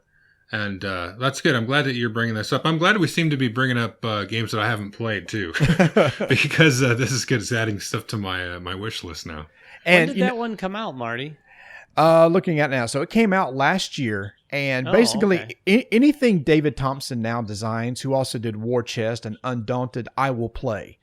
And so when this came out, I said, dude, I got to try this game. Because he's really into making war games. That's kind of his forte. And it's a really tight 60-minute Twilight Struggle type game. Okay, before we move on from this, so a question about Twilight Struggle. Imperial Struggle just came out. Joel, have you played that? Is that something I should try if I haven't played Twilight Struggle? Is it a good entry point? I tried to play it. There was a ton of problems with the rule book and the board and stuff like that. But they have actually released an upgrade pack for it to fix it. So like there's stickers that you put on the board because there's some pretty significant errors and things. So I haven't gotten past it. And everybody I've heard has played this has really enjoyed it. It is definitely more complex than Twilight Struggle. Oh, I thought it was less. Okay. No, it's got a lot of. It's not like Twilight Struggle really at all. It is in its theme because it's like France versus Britain in the 100-Year War and so on. You're kind of dominating the rest of the world, and the world is like your superpowers plaything and all this other stuff. But there's no card-driven gameplay. It's the mechanics are all very different. There is some sort of like area control influence points kind of stuff going on. But yeah, it's more thematically tied to Twilight Struggle and set, obviously further in the past. Okay. But that's about it. Okay, so that was Twilight Struggle, as among other games. The next one on the list is Star Wars Rebellion. And this is the 2 to 4 player game, although I actually prefer it with 4 because you can play as teams. And this is like a retelling of the original Star Wars trilogy, although the expansion does kind of add in some Rogue One elements from that movie. And also, according to some people, fixes combat, although I didn't have a problem with combat anyway. But this alternative is, I would say probably the easy call for this would be War of the Ring. Because it's a 2-player game set across a trilogy. And it has very asymmetric gameplay. And, one side is the Free Peoples, one side is Sauron and all those folks. And it's kind of card-driven. And Star Wars Rebellion is kind of card-driven too. But some other alternatives I would throw out there would be Dune, just because of the thematic quality of it. Because if you want to play Star Wars the game, it's probably Star Wars Rebellion, because you're just doing all of the stuff that you do in Star Wars. You have characters, you've got big ship battles, you've got, intrigue and in a sort of, like there's like a hidden movement kind of thing with it with the Rebel base. And it just has a lot of direct ties to the movie IP, like Dune does and like War of the Ring does. So that's my sort of suggestion / pick. Although I hate doing the obvious one. Because to me, it's just so obvious. Star Wars Rebellion or War of the Ring. Like Star Wars Rebellion made me get rid of War of the Ring. Just because I can play it quicker and I can play it with more people. And like I said, I prefer it with 4. And it's a little bit easier to teach and everything.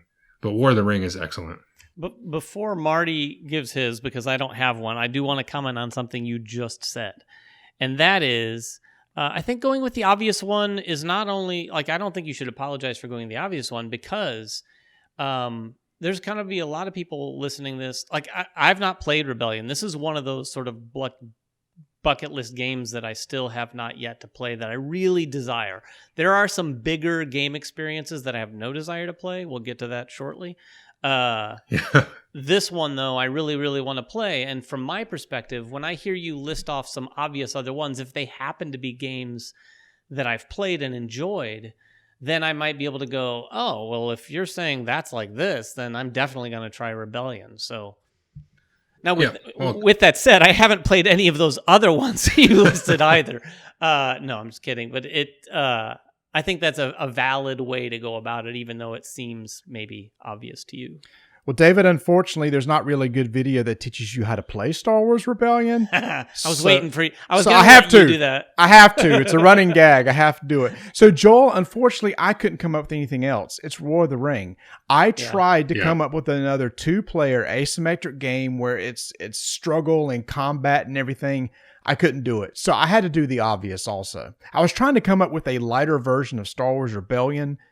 Now, a lot of these I've tried to do that for longer games. Mm-hmm. What's a shorter version that I can still experience that? And I just couldn't come up with a good one. Yeah, I might suggest that Risk Star Wars Edition where you're playing like the last 30 minutes of Return of the Jedi. But I have a hard time recommending that game because you've got to go to Board Game Geek, find the forum, pull up the FAQ that fixes the rules because the rules in the box don't really work. But once you play with those fixes, it's a really fun game, but it's a lot lighter than Star Wars Rebellion. Like it's a quick 30-minute, 40-minute Oh, yeah. kind of just romp and roll dice and have fun. So, the type of player, maybe there's not a lot of cross section there between the two, but I would recommend if you're like super Star Wars nut, then the Risk I don't know if it's Star Wars Risk. It's not Star Wars Risk. That's a much older game. It's like Risk Star Wars Edition, I think, is it? Yeah. So that might be a kind of a lighter recommend. The other reason that War of the Ring is a good recommendation on your part is that it's just off the list that we're talking about today. That's true. It's just behind Great Western Trail, so they could be interchangeable. Yeah, and I think it was up in the top 10 not too long ago. Yeah, I think so.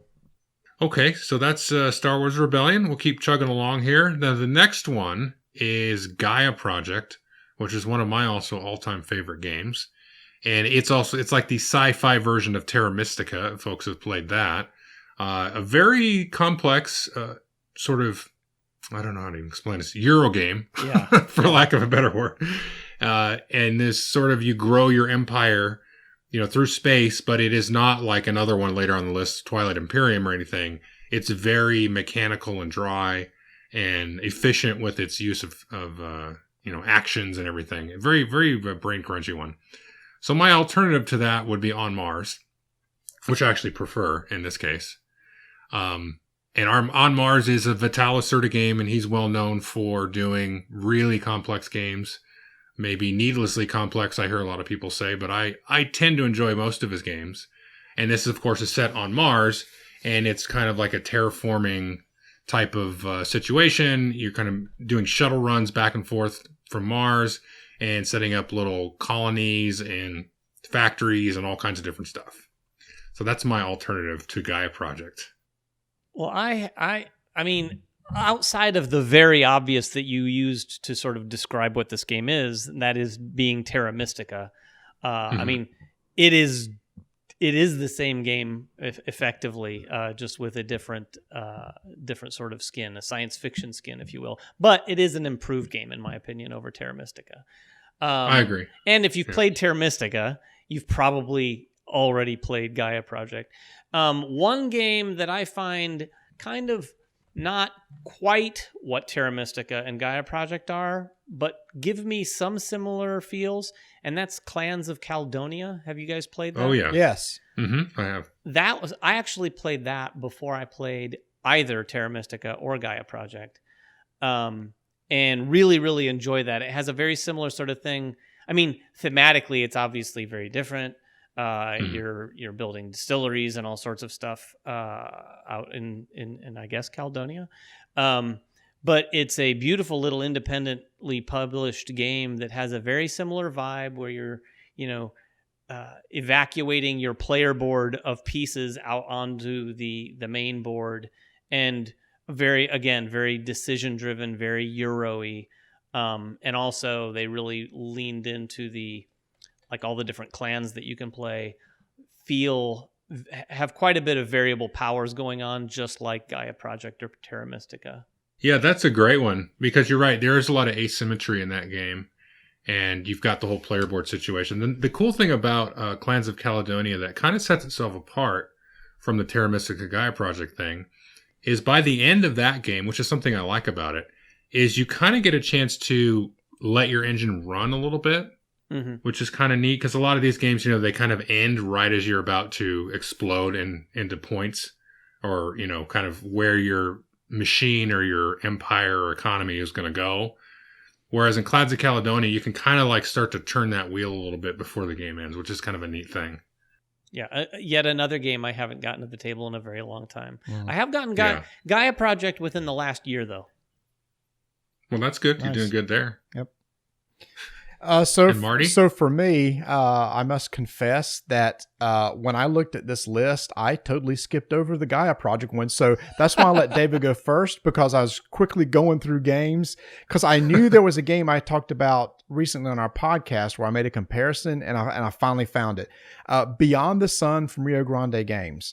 So the thing that sticks out to me about Gaia Project is the fact that you have your player board, and as you move things off your board onto the main board, it unlocks things on your board that gives you more resources, etc.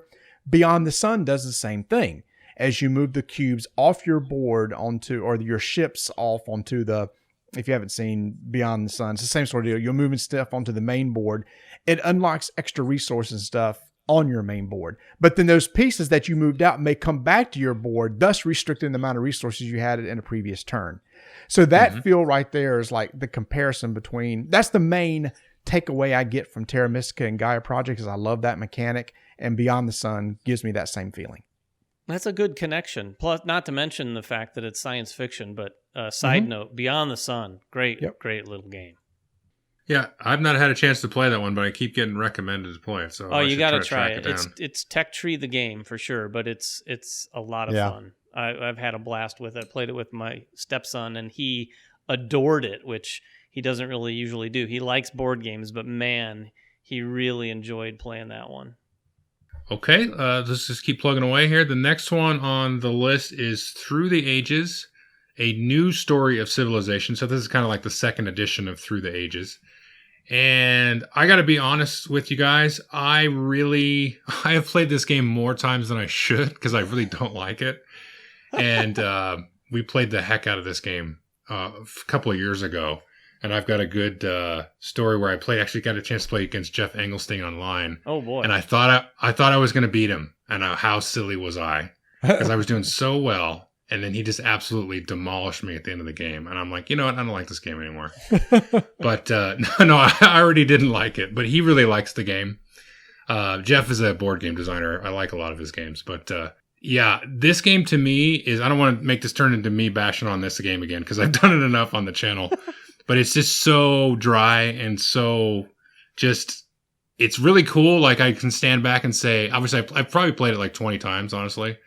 I can stand back and say, I admire the design and I think it's well made and all this stuff. And it has all the business being in the top 10 of Board Game Geek. It's just like, for me, I just don't get excited by it. And it does some things with the whole civilization thing that sort of irked me. I'm kind of like a civilization snob in some ways where like, okay, you get the brick factory and now I can't make bricks. You know, that seems silly to me. Like, of course, I would steal your technology or learn it from you in 2 years after you invented it. Now I could do it. That kind of stuff is very strange. But getting to my alternatives are, if you like Through the Ages or you're like me and don't, but you want to like a civilization game, I would recommend 2 games, actually. One would be Clash of Cultures, which is getting a reprint this year. Yep. Which is more of a Mera-trashy kind of civ game. But it has a lot of Euro elements, too. There's a lot of good efficiency, stuff that you got to parse and economical kind of considerations. But there's some dice combat and stuff like that. But the other one, I'm kind of on the more Euro side of things, and I'm not sure if it's still in print. It's called The Golden Ages, which was brought over here by Stronghold few years ago. And if you want like a Euro game, but also a Civ game, it's got the tech tree, it's got the progression through different civilization eras and all that stuff. It's got all that, and it's a really fun, solid game. If you can find that one, I definitely recommend it if you're more of a Euro player. But, do you guys have any suggestions for this one? So I've got 2. Go Dave, ahead, Marty. Yeah, no, I was going to say, since I have 2, maybe one of mine is yours, so you go first, and I'll take the other one. Okay, well, maybe. I doubt it, though.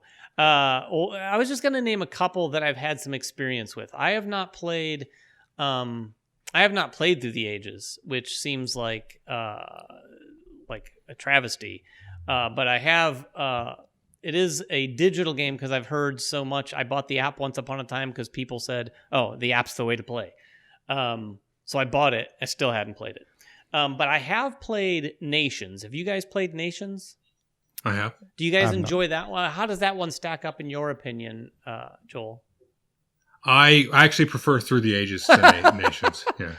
What about? I really don't like Nations. so back to something I said earlier. I don't like these bigger, heavier, drawn-out games. So I kind of err on these sort of more abstracted and lighter approaches to games like civilization games. And that newer Civilization game that came out, I want to say from Fantasy Flight, it was a Civilization. Was it New Dawn? Is that what it was called? That was one of my 2, Civilization New Dawn. Well, I'll let you talk about that one a little bit more, Marty, but I really enjoyed the mechanic. There's one particular mechanic in that I really enjoy with the cards in front of you as a player. But another one, which is even more abstracted, which you guys may not have played, not too long ago, Yellow sent me a copy of a game called Korra. Okay, Dave, just take my 2 then. I'll shut up. Oh, really? Yes. Korra was so much fun, and it's very streamlined, and it's very loosely a civil. I mean, it's a civilization game in theme for sure, but mechanically and the way it plays, it's very unlike most civilization games. But man, it had a really interesting mechanic where you're using 2 dice in a Castles of Burgundy-esque sort of way. So you roll your 2 dice, and then you're choosing cards out of a set number of action cards that you have in your hand. You're placing them down, and then you have to put your dice in front of them. And depending on the number on your card, because your cards are numbered 1 through 6, kind of like an action selection game. But depending on what you roll, it might cost you in order to sort of pip up your dice, if you will, in order to take that action.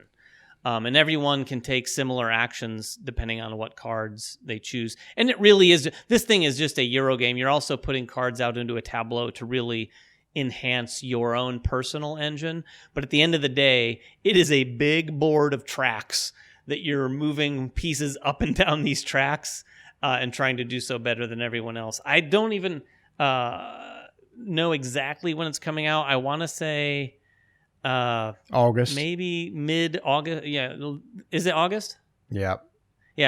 So it's coming out in a while, but I was really happy to get the chance to take a look at it. And it's incredibly well produced, which is important to me too. I like the shiny things. But that and New Dawn were the 2, like Marty, that occurred to me. It is. Now, Korra basically gives you all the tracks of a typical Civ game. You got military and economy, etc. And you have to balance, which one of those, you tracks you move up, etc. But that game was turned on to me from Ignacy from Portal. He played a version of it last year and really enjoyed it. But now, definitely Civilization and New Dawn, because there is a map and you're moving things across a map, it has more of the Civ feel, but in a 1-hour game. Yeah. Both games are pretty short. Yep. Oh, that's true. They are. And if anyone's looking up Korra right now as you listen to this, I want to ask Marty, what do you think after we played it? Because one thing is it is just a board full of tracks, and not even just tracks, but there's a bunch of tokens you can take off of this effectively a giant grid or field of tokens.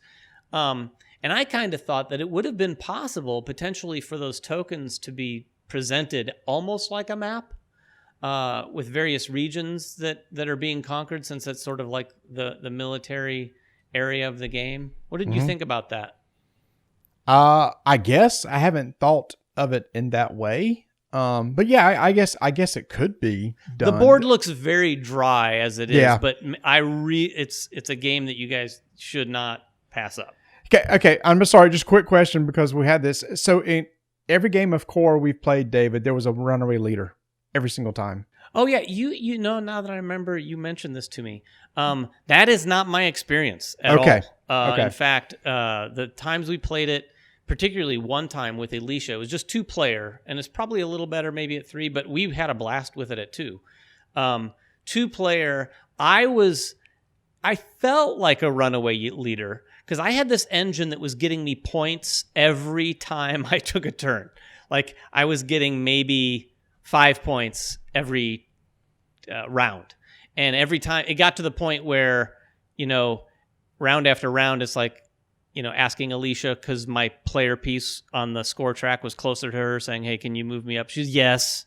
You know, she's like annoyed with the fact that I was just moving further and further and further away from her. But what she was doing that I wasn't was doing a lot more end of game stuff. And she ended up coming all the way back. And it was a pretty big deficit by the end game scoring. I was up like by 20 points. And we both ended up around 100-ish points. And she beat me by like maybe 3 or 4 points at the end of the game, which I didn't mind losing because I just love when that happens. I love games where it can be that tight. And I know that sort of implies that the game probably has a little luck involved to balance things out so that people can't run away with things. But that's been our experience. But there are some pretty vicious engines you can build.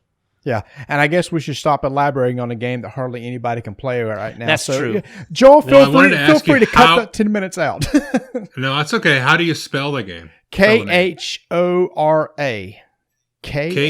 Khora. And I think the O has one of the little hats on top of it. It does. It has a little hat, and it's also, you'll see on BGG probably, it is a re-implementation of a game that I don't know. I think it might have been self-published or something like that. I'm not sure, and I can't even remember the name of that one, but I think it's on their page. Khora Rise of the Empire is what it's called on BGG. Okay. No, you guys got my interest peaked on that one for sure. I definitely would like to take a look at that. It's no Through the Ages, but it is a civilization game, technically. Sure. That's good. All right. So the next one is Twilight Imperium 4th edition specifically. And this is like the magnum opus board game that everybody is afraid to play. Probably with good reason, because it's going to take you 6 to 8 hours and a whole Saturday or Sunday to play it, especially if you're playing with 6 players. And I think even with the expansion stuff, you can get up above 6 players. I'm not sure.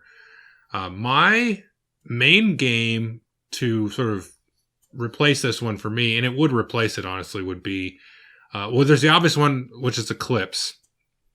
I would actually much rather play Eclipse because you can play it at different player counts and it still works, and it's quicker, and it's a little bit more my taste and mechanics. But the one that I would definitely recommend would be the Game of Thrones board game, the 2nd edition, but with the Mother of Dragons expansion. I don't think that game really comes into its own until you get that expansion, and then it just takes the game to the next level. And I've had an absolute blast playing that. But I like Twilight Imperium. There's something about it. It just overstays its welcome for me. I've only played it once now. And there was something about the way the combat cards work that just kind of bugged me, because it was like, 5 hours in or something. And I was like, oh gosh, is it coming down to this? And I don't know. I need to play it again probably, but again, you got to block out the 8 hours. But yeah, that's kind of my alternatives: Game of Thrones and Eclipse. Well, I have the perfect alternative to this. Right. And that is to slowly hammer a nail into your head. Yeah. David, you took mine. Good Lord. Have you played it, Dave? I haven't. I'm being completely unfair to it. But this game does, and like I said, I'm willing to admit these are green beans that I have not yet tasted. This epitomizes the kind of game that like just does not sound appealing to me at all. It's not just the length of time, but am I correct? There is some level of like that negotiation and like diplomacy involved, right? Yeah, absolutely. It's an emergent part of the game, but yeah. Also, not traditionally a giant fan of that, because I think, and not that I don't dislike that as a mechanism, but I think that really games that lean into that rely heavily on the group that you're playing with. Yep. So I have not yet tried it. This is one of those things that I feel like I have to try, but boy, am I resistant to doing so. And I don't have a really good, to be serious, I don't have a good alternative because I've never experienced it.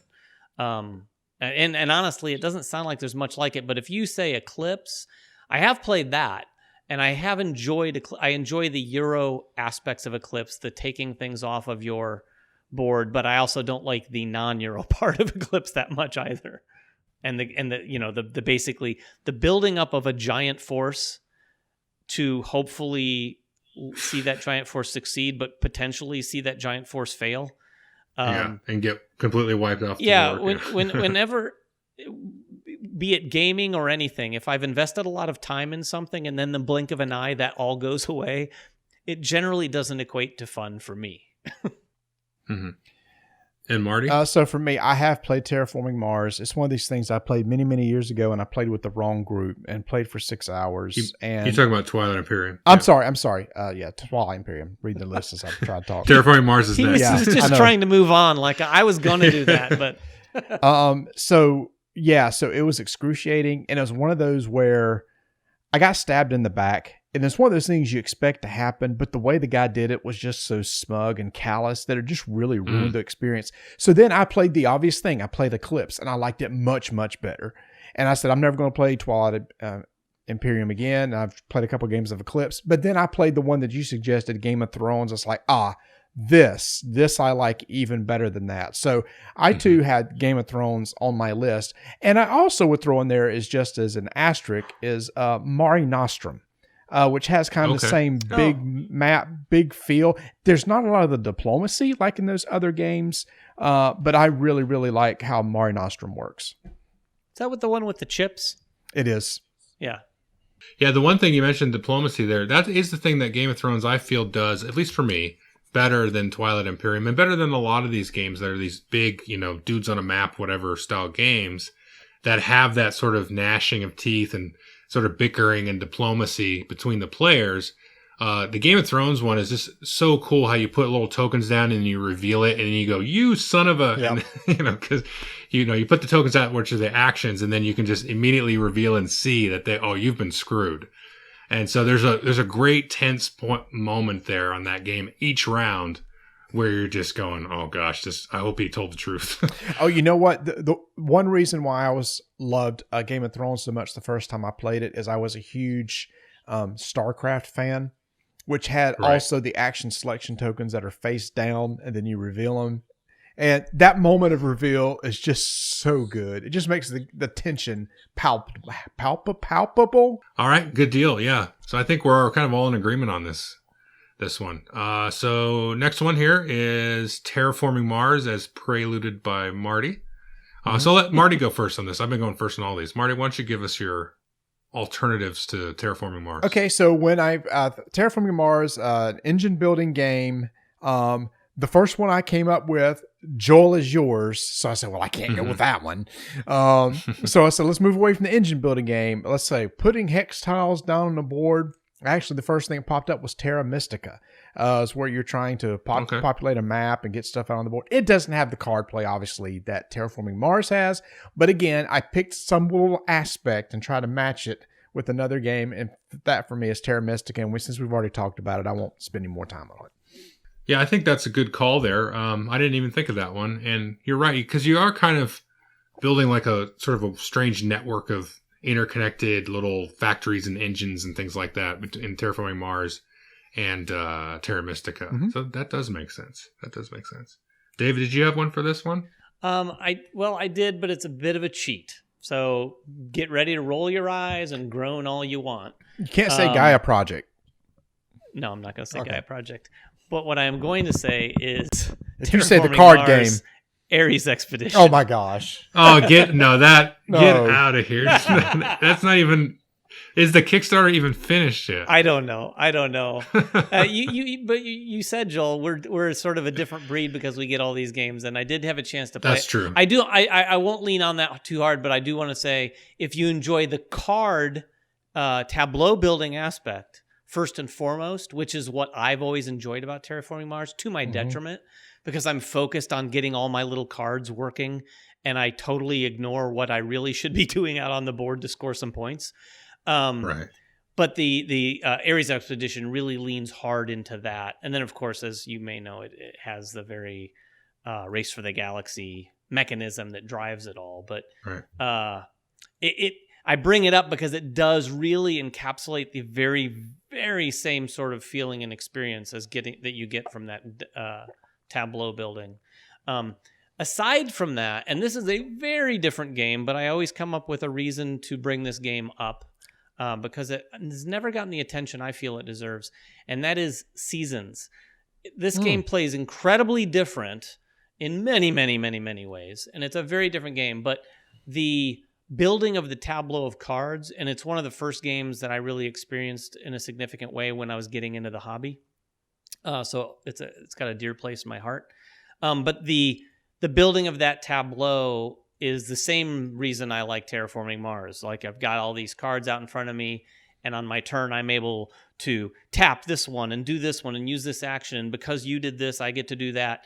And all those same sorts of things happen in Terraforming Mars. And I love it because just in general, in gaming in general, I don't care whether I win or lose at the end, but if I'm able to take any given turn I've taken throughout the game and feel like, oh, look at all the things I did, that's like my favorite thing, period, in gaming. So Terraforming Mars has a lot of that, and I think for me that's why it's super successful and memorable.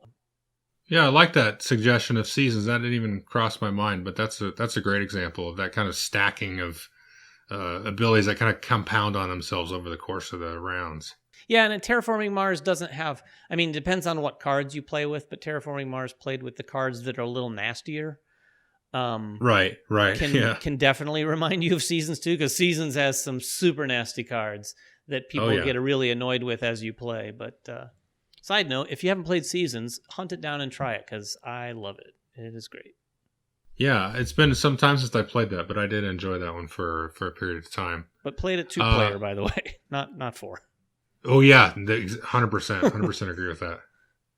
Mine was, my obvious one was Underwater Cities, because everybody compares Terraforming Mars to Underwater Cities. And I actually prefer Underwater Cities. But my other one was Imperial Settlers Empires of the North.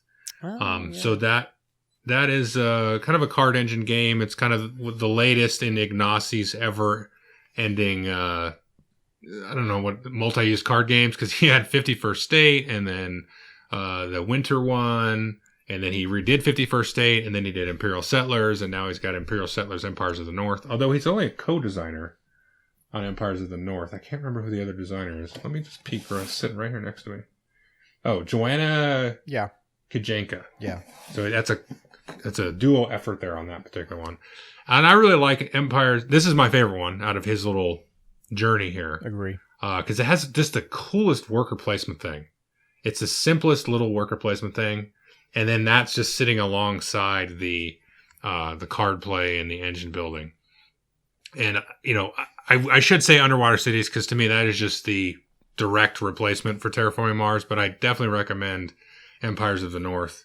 Or, Imperial Settlers Empires of the North, because I just had so much fun with that game over the years, and I still break it out. And it's a lot simpler, but it still has a lot of good gameplay, and there's a lot of asymmetry. So if you play Terraforming Mars with the the companies or something, you get some asymmetry to start the game. And this kind of has that similar idea, but you have different decks for each of the different civilizations, and but they're not so drastically different that it's hard to play. And there's a new expansion coming out soon this year for it too. Well, I think there's going to be. Well, there's new factions coming out, right? But there's also like a campaign co-op mode or solo mode. Yes, yeah. Is it Romans that's coming out next? I think it's Romans. I'm not sure which ones I have. I think I missed one, and I need to catch up. But anyway, I know that Japan's out. I know Barbarians is out. I think this is Romans that's coming up. So okay, yeah, because I have Japan and Barbarian, so it must be Roman then. Okay, maybe I didn't miss one. Is it late or something? No, it's supposed to be out this year. It's becoming in the next few months. Oh, okay. Good deal. All right. So we've got 3 more to go. Next one is Brass Birmingham, which is the re-implementation of Brass, which became Brass Lancashire, and then now the sort of alternate version is Brass Birmingham. So that's the one that's moved up to number 3. And between those two, I do think Brass Birmingham is the better game, although, I don't know, in my own brain, I kind of go back and forth, because it does add a little bit of extra complexity in Birmingham versus Lancashire, and I sometimes kind of miss Lancashire, and I want to go play that one. But, do you guys have an alternative before I go? I will say, just the next 3 that we're going to do was the hardest for me to refine replacements to. Mm-hmm. This was the last one I found a replacement to, and I finally found one, and I don't even know if it's right. But the thing with Brass Birmingham is I remember, I'm building links between things, and I'm moving stuff across those links. So my game is Power Grid as a replacement for it. Okay. Yeah, I think that's fair. Because you are building like a network of, your economy and stuff. Yep. That makes sense to me. And it's so funny. I would have thought, Brass Birmingham, your standard fare Euro, but I could not think of another Euro that I played that gave me the feel of Brass Birmingham. It's just funny. I would 100% agree with what you just said. I could not think of another one that gave me the same feeling. At least not the same feelings from the mechanisms, but I will say this game, I like Euros. And I wouldn't call this is not the heaviest of Euros, but for me, my experience when I played this was so brain melty. Like I was like, I don't know if it was the night, but I just had a hard time like really wrapping around all the things, all the options and everything I was trying to make happen and get done.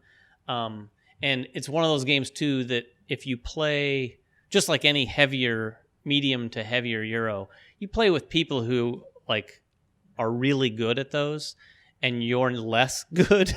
It's a painful experience sometimes. But I have been, one thing I wanted to bring up about this game is, can you guys think of another game in recent memory that has skyrocketed up the charts as quickly as this one?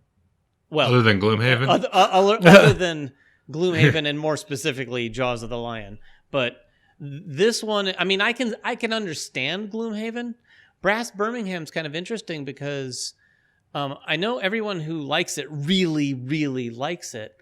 But it also kind of falls into that category of, in my opinion, for me anyway, like so many other medium to heavy Euros. And there's just, for me personally, there's a lot of other ones that I like a little bit more than this one.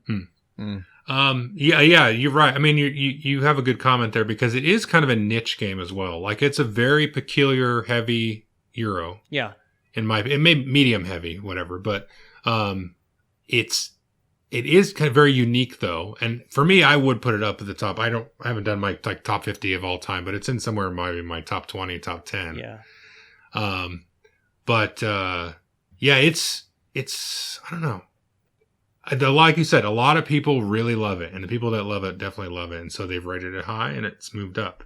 I was just going to say it's also, and this is a completely different point, but just from an aesthetic standpoint, what Roxley did by taking Brass, which was historically viewed as one of the uglier games in the past, and made it unbelievably gorgeous. Like the artwork on this board, while dark, is really incredible for a board game. I remember that being really taken with the detail of the artwork on that board game. And it just, and as silly as it sounds, I really think that plays a role.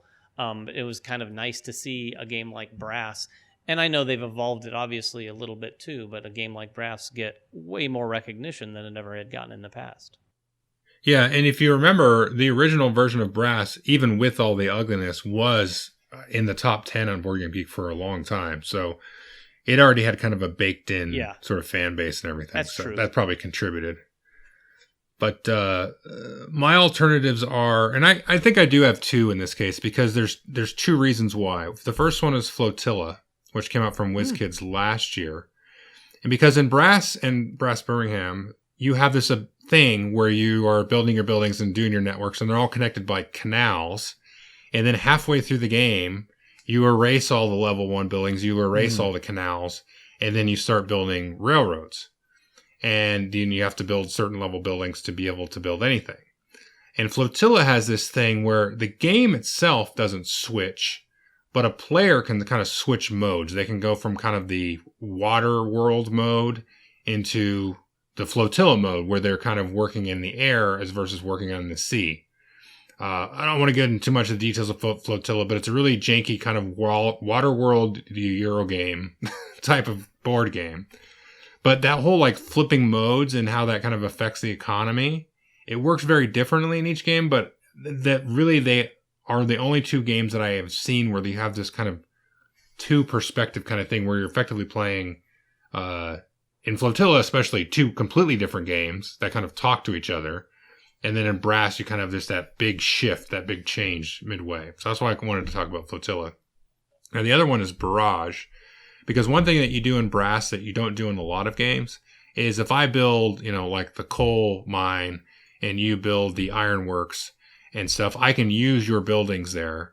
And I want you to use my buildings because they're going to end up pulling resources off of them and flipping my building and scoring.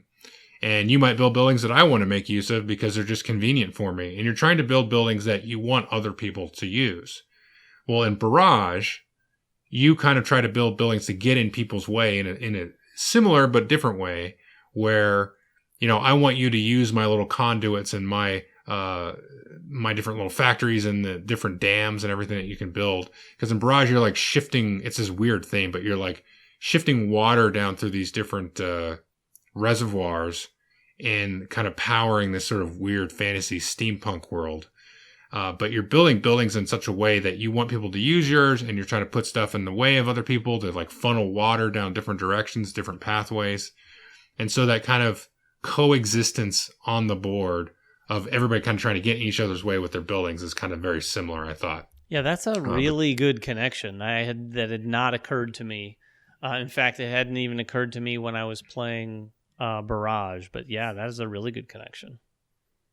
Well, thanks, David. I'll have you back. No. Yeah. But those are my two there. But Brass is so peculiar with the whole card-driven Eurogame thing. It's just so different. It's hard to wind stuff up with it. Yeah. Okay, so the next two, and this next one shot up to the top of the list really quickly as well. I think in less than a year. This is Pandemic Legacy Season 1 specifically. And it's a legacy game. It's probably the game that probably put legacy games on the map, although Risk Legacy kind of introduced us to it, I guess. But this one just really, took it to the next level into the stratosphere. One of the best gaming experiences, I've ever had is playing Season 1 and Season 2. I've got Season 0 here. I still haven't started it, but it's just an excellent game. And so to find a replacement, again, I'll let you guys kind of go first on this one because my replacements are terrible for this one. My replacement's terrible. Go ahead, David. I stretched for sure because it is hard to find something that's like, okay, yeah, that pushes all the same buttons. So I'm gonna bring up one again in classic fashion, and by classic I mean tonight. That is a far, far, far, far lighter game. But if you're looking at Pandemic Legacy and thinking, I've never tried a legacy game, want to try a legacy game, I got a lot of the same legacy fun and the same sort of addictive legacy fun out of My City this past year. With my wife, Alicia, we played half of it one weekend. We played the other half of it the next weekend, and really devoured it up. Now, again, this is such a super simple game by comparison, but we had not really played another game that was legacy that made us want to keep going and getting to the end, which I know is our experience. We did play actually a little of Season 2. I had never played Season 1. And then I got Season 2 when it came out for whatever reason, and she and I started playing it, and we were really enjoying that too. And I'm sure this is the way it is for some people, some other people. We'd gotten to May, and we'd won every month. Like, we had not lost through May. And we were like, okay, this is fun. And we were feeling successful, and this is good. And then we lost, right? And after that lost, it kind of like punched us in the gut a little bit, and we weren't like keen on devouring the next session right away. So we stepped away from it for about a week, and that week turned into months and years, and we've never gotten back to Pandemic Legacy Season 2 after that. And again, that's also partly because there's so many games that come across our doorstep, and we're playing different things all the time. But the My City legacy aspect to that game was something that was so simple and so much that we could get into. And after playing it, we were like, I thought to myself, man, we really should go back to that because it was fun playing that game. That was kind of like a journey that we were on together. Yeah, so you're not only stealing Marty's picks, you're stealing mine because that was my pick as well.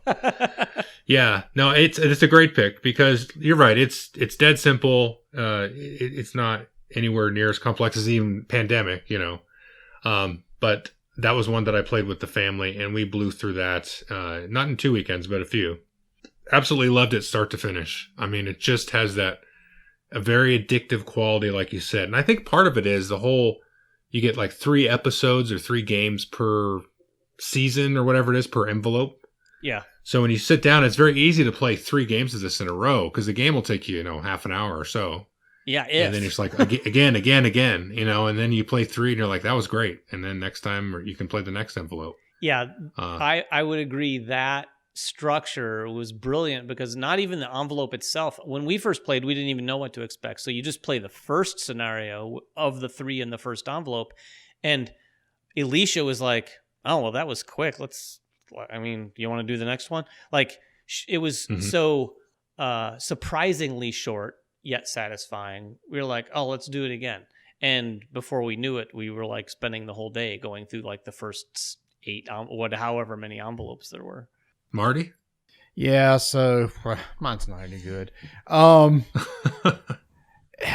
So here's the thing. I don't play a lot of legacy games or campaign game styles like this. And I played Legacy Season 1, started 2, but never finished it, never even opened 0. So I'm going way out of left field. I was just thinking of another co-op game that has some sort of story, that has a lot of card-driven stuff in it, and that is Dragonfire by Catalyst Game Labs, which probably hardly anyone has played, but it is a game based in the Dungeons and Dragons universe. It's kind of a deck-building game, and each of you have a role, and you're what's so funny, this could be for number 1 too, but you're going in and doing campaigns, and it's basically a story-driven thing.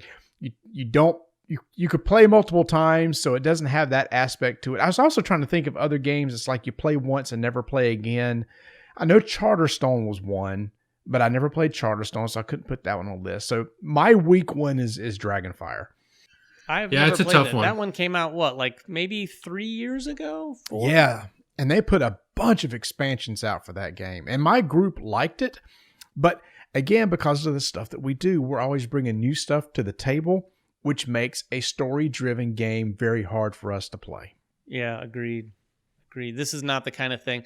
This is the kind of thing that I'd want to play. I mean, I really enjoyed the ongoing experience with Alicia. Like it's something that we can share together and enjoy, like we did with My City, like we've done in a different way with Arkham Horror, the card game. That feels like we're progressing through something together, and yeah. Just talking about this though makes me want to get back to it. Like, I don't know that I'll get back. With having not played Pandemic Legacy Season 2 for like what feels like maybe 2 or 3 years now, I don't know that it seems like it would be dumb to go back to that and try to pick it up, because that would be rough. We can't remember anything about what's happened, but I do have a copy. I have an unopened copy of Season 1. Would you guys say that Season 1, in your experience, Joel, you've played both, 1 and 2? Yes. Yep. Do you think 1 deserves the nod, or is it just up here because it was first? Well, I think I'm in the minority that likes 2 better. And definitely because it flips the script. Yeah. It's it's weird. It's kind of like you're playing Pandemic in reverse sort of at the start. We enjoyed that too. I enjoyed building the map, if you will. Right. In the way that it ends, I mean, I'm not even going to spoil it. It ends in such a cool way that I've talked to other people that have finished it, and they didn't really like how it ended. Huh. And so I'm like, really? Because it's just like the way that 1 ends. I don't want to spoil it, but it's like, you play a game of Pandemic and you try to win it with all of the little like extra rules that have been added in over the course of the game. So it's cool. I mean, it's awesome. But then the way that 2 ends, I was just like, holy cow. It's just, this is like, I'm trying to say it without spoiling it, but I'm like, it feels like an action movie, like a good action movie at the end where it's like, there's a hero and stuff. And I'm being very vague, I know, but it gave us like a really cool perspective. That's cool. And it's hard to explain without spoiling anything, but so I kind of give 2 the nod there, but a lot of people I've talked to, a lot of people that I've heard said 0 is the best one. Really? Yeah, but I haven't, I've opened 0 and played like, cause it's a little different than Pandemic. It's Pandemic, but it's kind of like Season 2 where it's a different game. So you have to have some different, strategies in your brain when you try to beat it. And I've played the like intro scenario or the prelude a couple of times, and it's different. But the people that I've talked to that have played it all the way through actually said this is their favorite one because it's so different. Huh. But those same people thought Season 1 was better. So I'm like, I don't know. You're just trying to be cool or something. I don't know. No, I don't know. But 1 is amazing. I mean, they're all amazing to me. If you said, well, I don't really want to play 2, then just play 1, I would say, yeah, it's cool. Because I think if you got to May, you got to the big paradigm shift, right? I mean, it's been forever since we played. Oh, no, you played 2. I'm sorry. Yeah. I'm sorry. Never mind. No, I was thinking of 1. Never mind. Yeah. So I recommend any of them, honestly. But yeah, okay, let's do the last one. And that obviously is going to be Gloomhaven. And I will hand it off to you guys to start this one off as well, I think.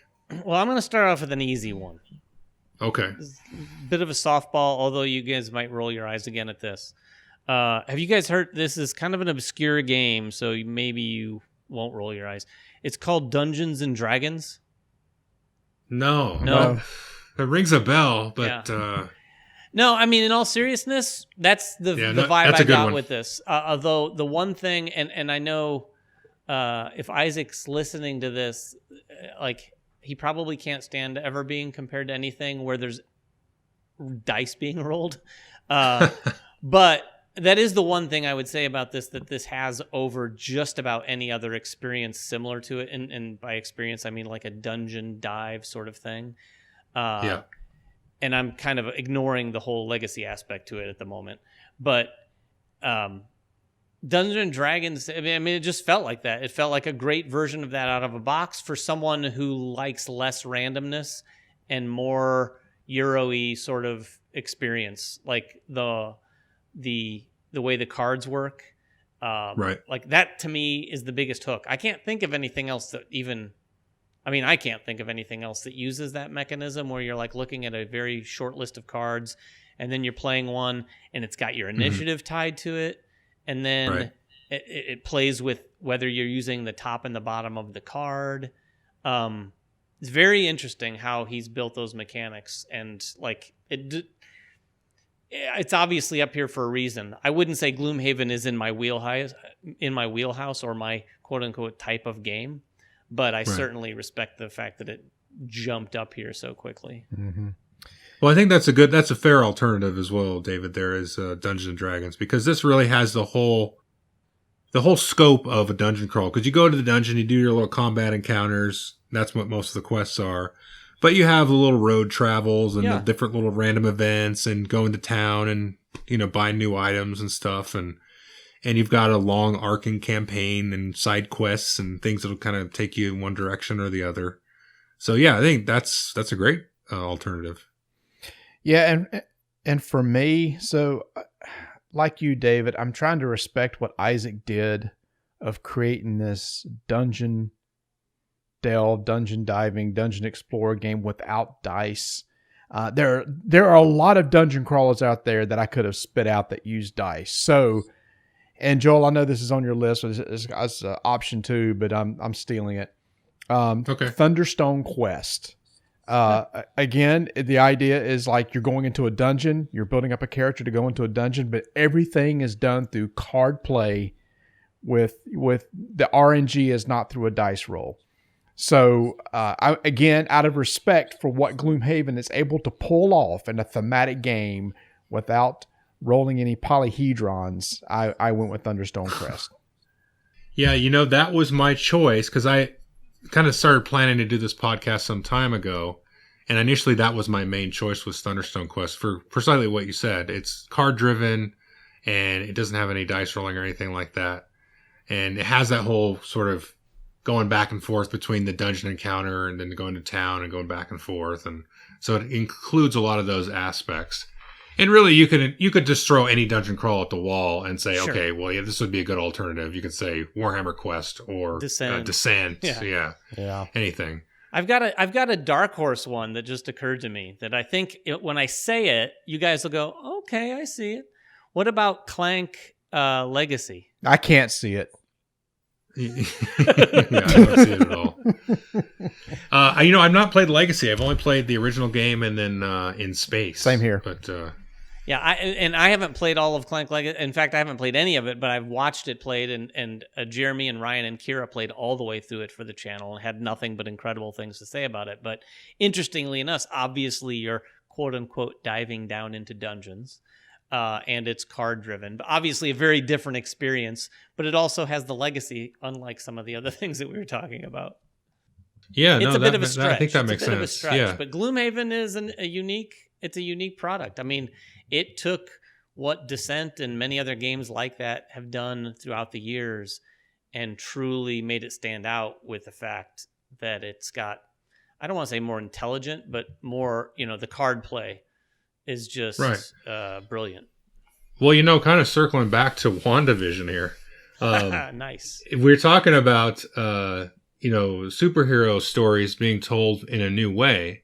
And there's lots of dungeon crawls that are basically like Hero Quest / Descent sort of offshoots. Whereas Gloomhaven is very much of a Euro-minded, framework, but applied to that dungeon crawl experience. So I think that's probably why it's number one, right? Because it's kind of marrying those two worlds in a lot of ways. Yeah. So I think you make a good point there with, we're kind of respecting what it's done and everything. Have you guys played much? Oh, yeah. Well, I played probably about 10 times. Yeah, I played a little less. I didn't finish the campaign. Yeah. Marty? Yeah. Did you play much? Did you play all the way through it? No, I have not played all the way through it, but I've definitely played a few times.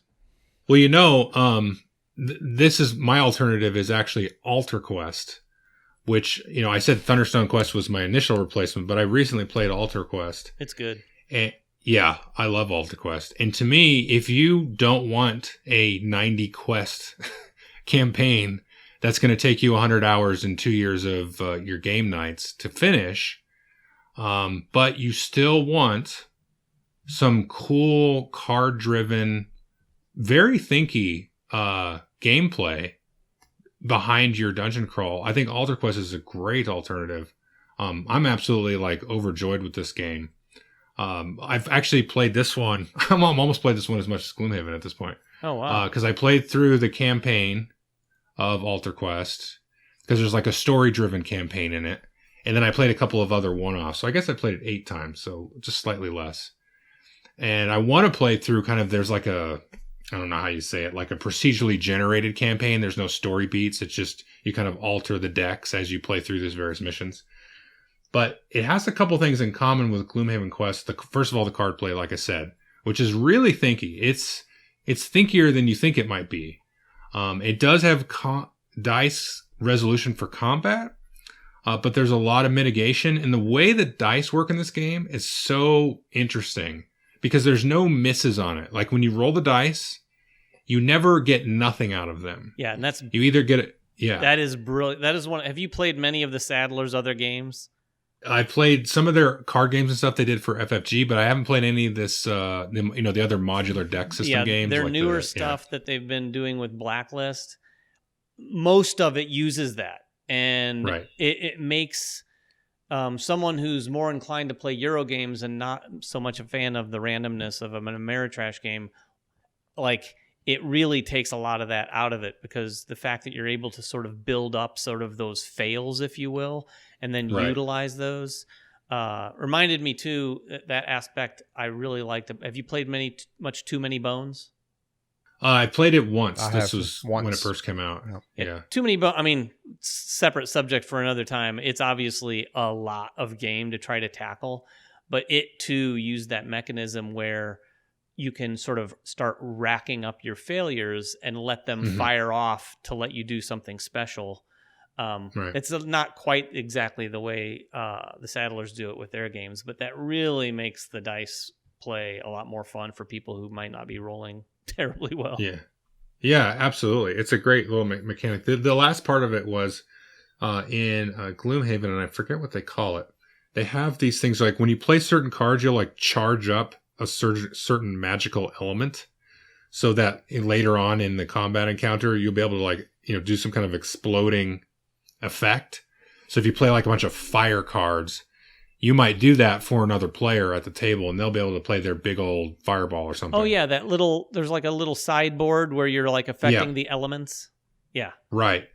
And this has a similar thing where there's these, it's called the altar dice. They're rolled and put off to the side, and they have different elements on their sides.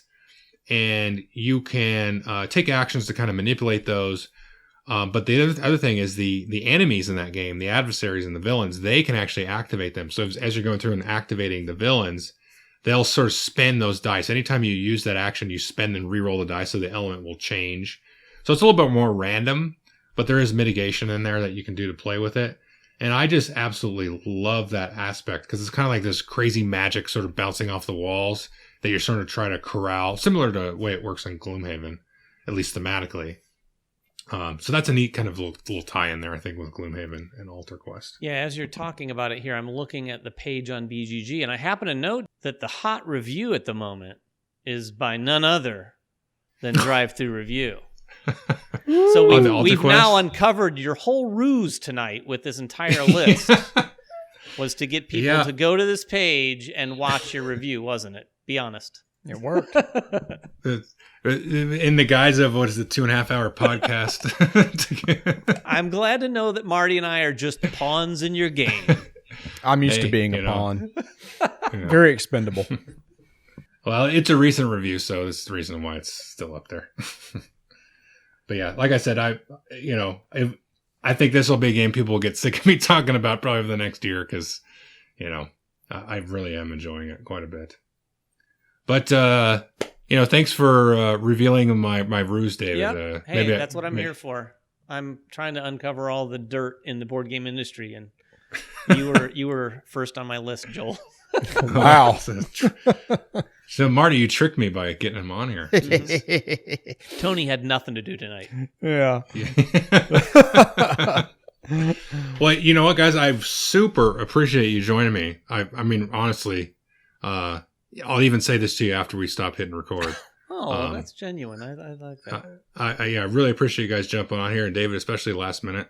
Yeah, it was fun. I had a lot of fun, even though I wasn't completely prepared. It was nice to steal Marty's thunder on Korra at the very least. Yeah, that's true. And yeah, I love coming on and talking with you guys. And Joel, you've done a lot for our show. You've come on our show to help share your knowledge of all things Games Workshop, and I appreciate that. And in fact, just a shout out to you, Joel, on your channel. Nice job on the lore today.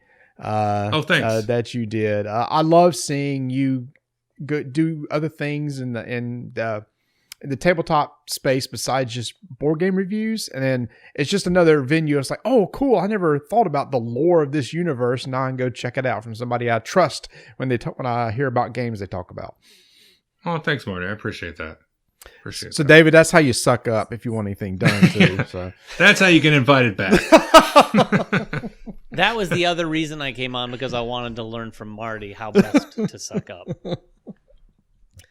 I did see the thumbnail for that, but I'm looking at your channel now. I haven't watched that. Maybe I will have to watch that, because that is a world, as you both know, that I am not at all familiar with. Do you have any interest in getting familiar with it, David? Do I? Yeah. Can I say no? Yes, you can. Do you have any? Go ahead. No. What I'll say is this. Before I was even into board games, I was definitely a guy who would every so often go into the, board game store in the mall at the time, actually. And one of the things that was most interesting to me was watching the people play these miniatures games and thinking, oh my God, that looks so cool. All these incredible landscapes built up, and then pushing these people around the board. And I will admit, as I've grown more aware of that scene, I think I'd be more into the skirmish type stuff as opposed to the giant forces of people. Like, I like the tactical aspect of moving a guy and having him take cover behind a bush or the corner of a building and that sort of thing. Kind of like effectively tabletop XCOM. Mm-hmm. All right, I'm not sure I'd be into, armies, like massive armies. When people are pushing around like a block of what looks like 10 miniatures on one base. All right, Joel, he just did an alley-oop to you. Just go ahead and slam it down, dude. Yeah, I was going to say that, first of all, the skirmish games are how they get you. And second of all, I think, Marty, we might have to try to drag him along on a Citadel trip one of these years. Dude, Warcry. Look into the game, Warcry. Or if that's even too much, Underworlds. Yeah. Warhammer Underworlds. If you want a quick skirmish game that with very few models on the table that plays in 30 to 45 minutes, one of those two games. Is that the one that came out like within the last 2+ years? There was one that they sent me that was like, it came with like, I think maybe enough figures to have like a 3-on-3. Yep, that's it. Okay. Probably. I mean, they've come up with some weird kind of one-off board games that are only in Barnes & Noble and stuff like that, so it might have been one of those. I mean, I do remember you guys talking about this one at the time. It was just a very straightforward skirmish game. You set up these tiled boards, like in an L shape or something like that. Yeah, that's the one. And if you like kind of, LCGs or Magic the Gathering, that game is a very... Yeah, it's card-driven, right? Mm-hmm. Yeah, it's like a hybrid miniature game and deck building. Not like Dominion deck building, but like Magic deck building style game where you can kind of build a deck and activate your figures with the cards and everything. If I get into anything like that, Joel, though, you're going to have to commit to painting any figure I send you. Wow. Absolutely not. Absolutely not. My backlog of that is, it's not too bad anymore since 2020. But yeah, anyway. Yeah, it's good. And the cool thing about that game, David, is you don't really need any glue or anything to put those miniatures together. No, I did. I did put the miniatures together. I was fascinated, and that's a generous word to use when I opened the box and realized that I had to do that. Right. But I did put them together, and yeah, they kind of like they were basically just like a snap model sort of thing. Yeah. So, David, nice. Here's where they get you: is those models in that game can be used in games like Warcry. Oh, see, that's why they have a business. Yeah. It's really, and also before I let you guys go, and thank you everyone for listening to this. What was the name of that game again, guys? Which one? Warhammer Underworlds. Okay. But now, if you want like a small skirmish style miniatures game, not the card game, it's Warcry. Yeah. Okay. Yeah, and those figures can be used in Warcry, and then the figures in Warcry could then turn around and be used in the full-blown Warhammer Age of Sigmar, big army battle game as well. And I have both of your promise that getting into this does not and will not lead to any sort of financial commitment of any kind. No, this dirt is cheap. Okay, dirt cheap. That's what I thought. And, that's what I've always heard that about this hobby. You talk about Barnes & Noble's games. And in fact, they're going to be coming out, Games Workshop, with a kind of an entry game into Warcry through really? Barnes & Noble. So typically Warcry is played with a tape measure. They're coming out with kind of a slim down Warcry game, except it's hex based, but a lot of the base rules and how the dice and skills work is the exact same way. So it's a very entry level way into Warcry. Now see, I'll say that as a noob, and I'm sure you guys probably are more in the tape measure group, but as a noob, that sounds more compelling to me. Having a hex-based sort of thing. Because that reminds me, I'm a huge fan of games like XCOM on the computer. Always have been. So if it's that sort of experience, I'm probably down to at least try it. Oh, 100%. Yeah, it is a turn-based tactical game. Cool. Well, we'll definitely, if nothing else, you guys will definitely have the next time, if there is a next time in the near future where we're all together, you guys will have to you're in trouble now, because now next time we see you, we'll be hauling you off to a table somewhere, and you won't get to leave for like 8 hours. So yeah. Oh boy, as long as it's not Twilight Imperium. Yeah, the hooks are in. You're done. Your goose is cooked. Okay, everybody, we're gonna go ahead and just cut us off. And again, appreciate everybody listening. Appreciate Marty and David for joining. Really, definitely appreciate it. Had a lot of fun talking to you guys. I haven't talked to you guys on the phone for a while or anything, or in person or anything. So this has been great. It's been amazing. And let's just do the old thing. David, where can they find you? Over at Man vs. Meeple and all things social media, at Man vs. Meeple. We put up all sorts of content up there. I'm sure if you're listening to this, you may have heard of us, hopefully, but come over there and check it out if you haven't. Yep, and they definitely have a large variety of content these days, and it's there's always something for everybody just about on that channel nowadays.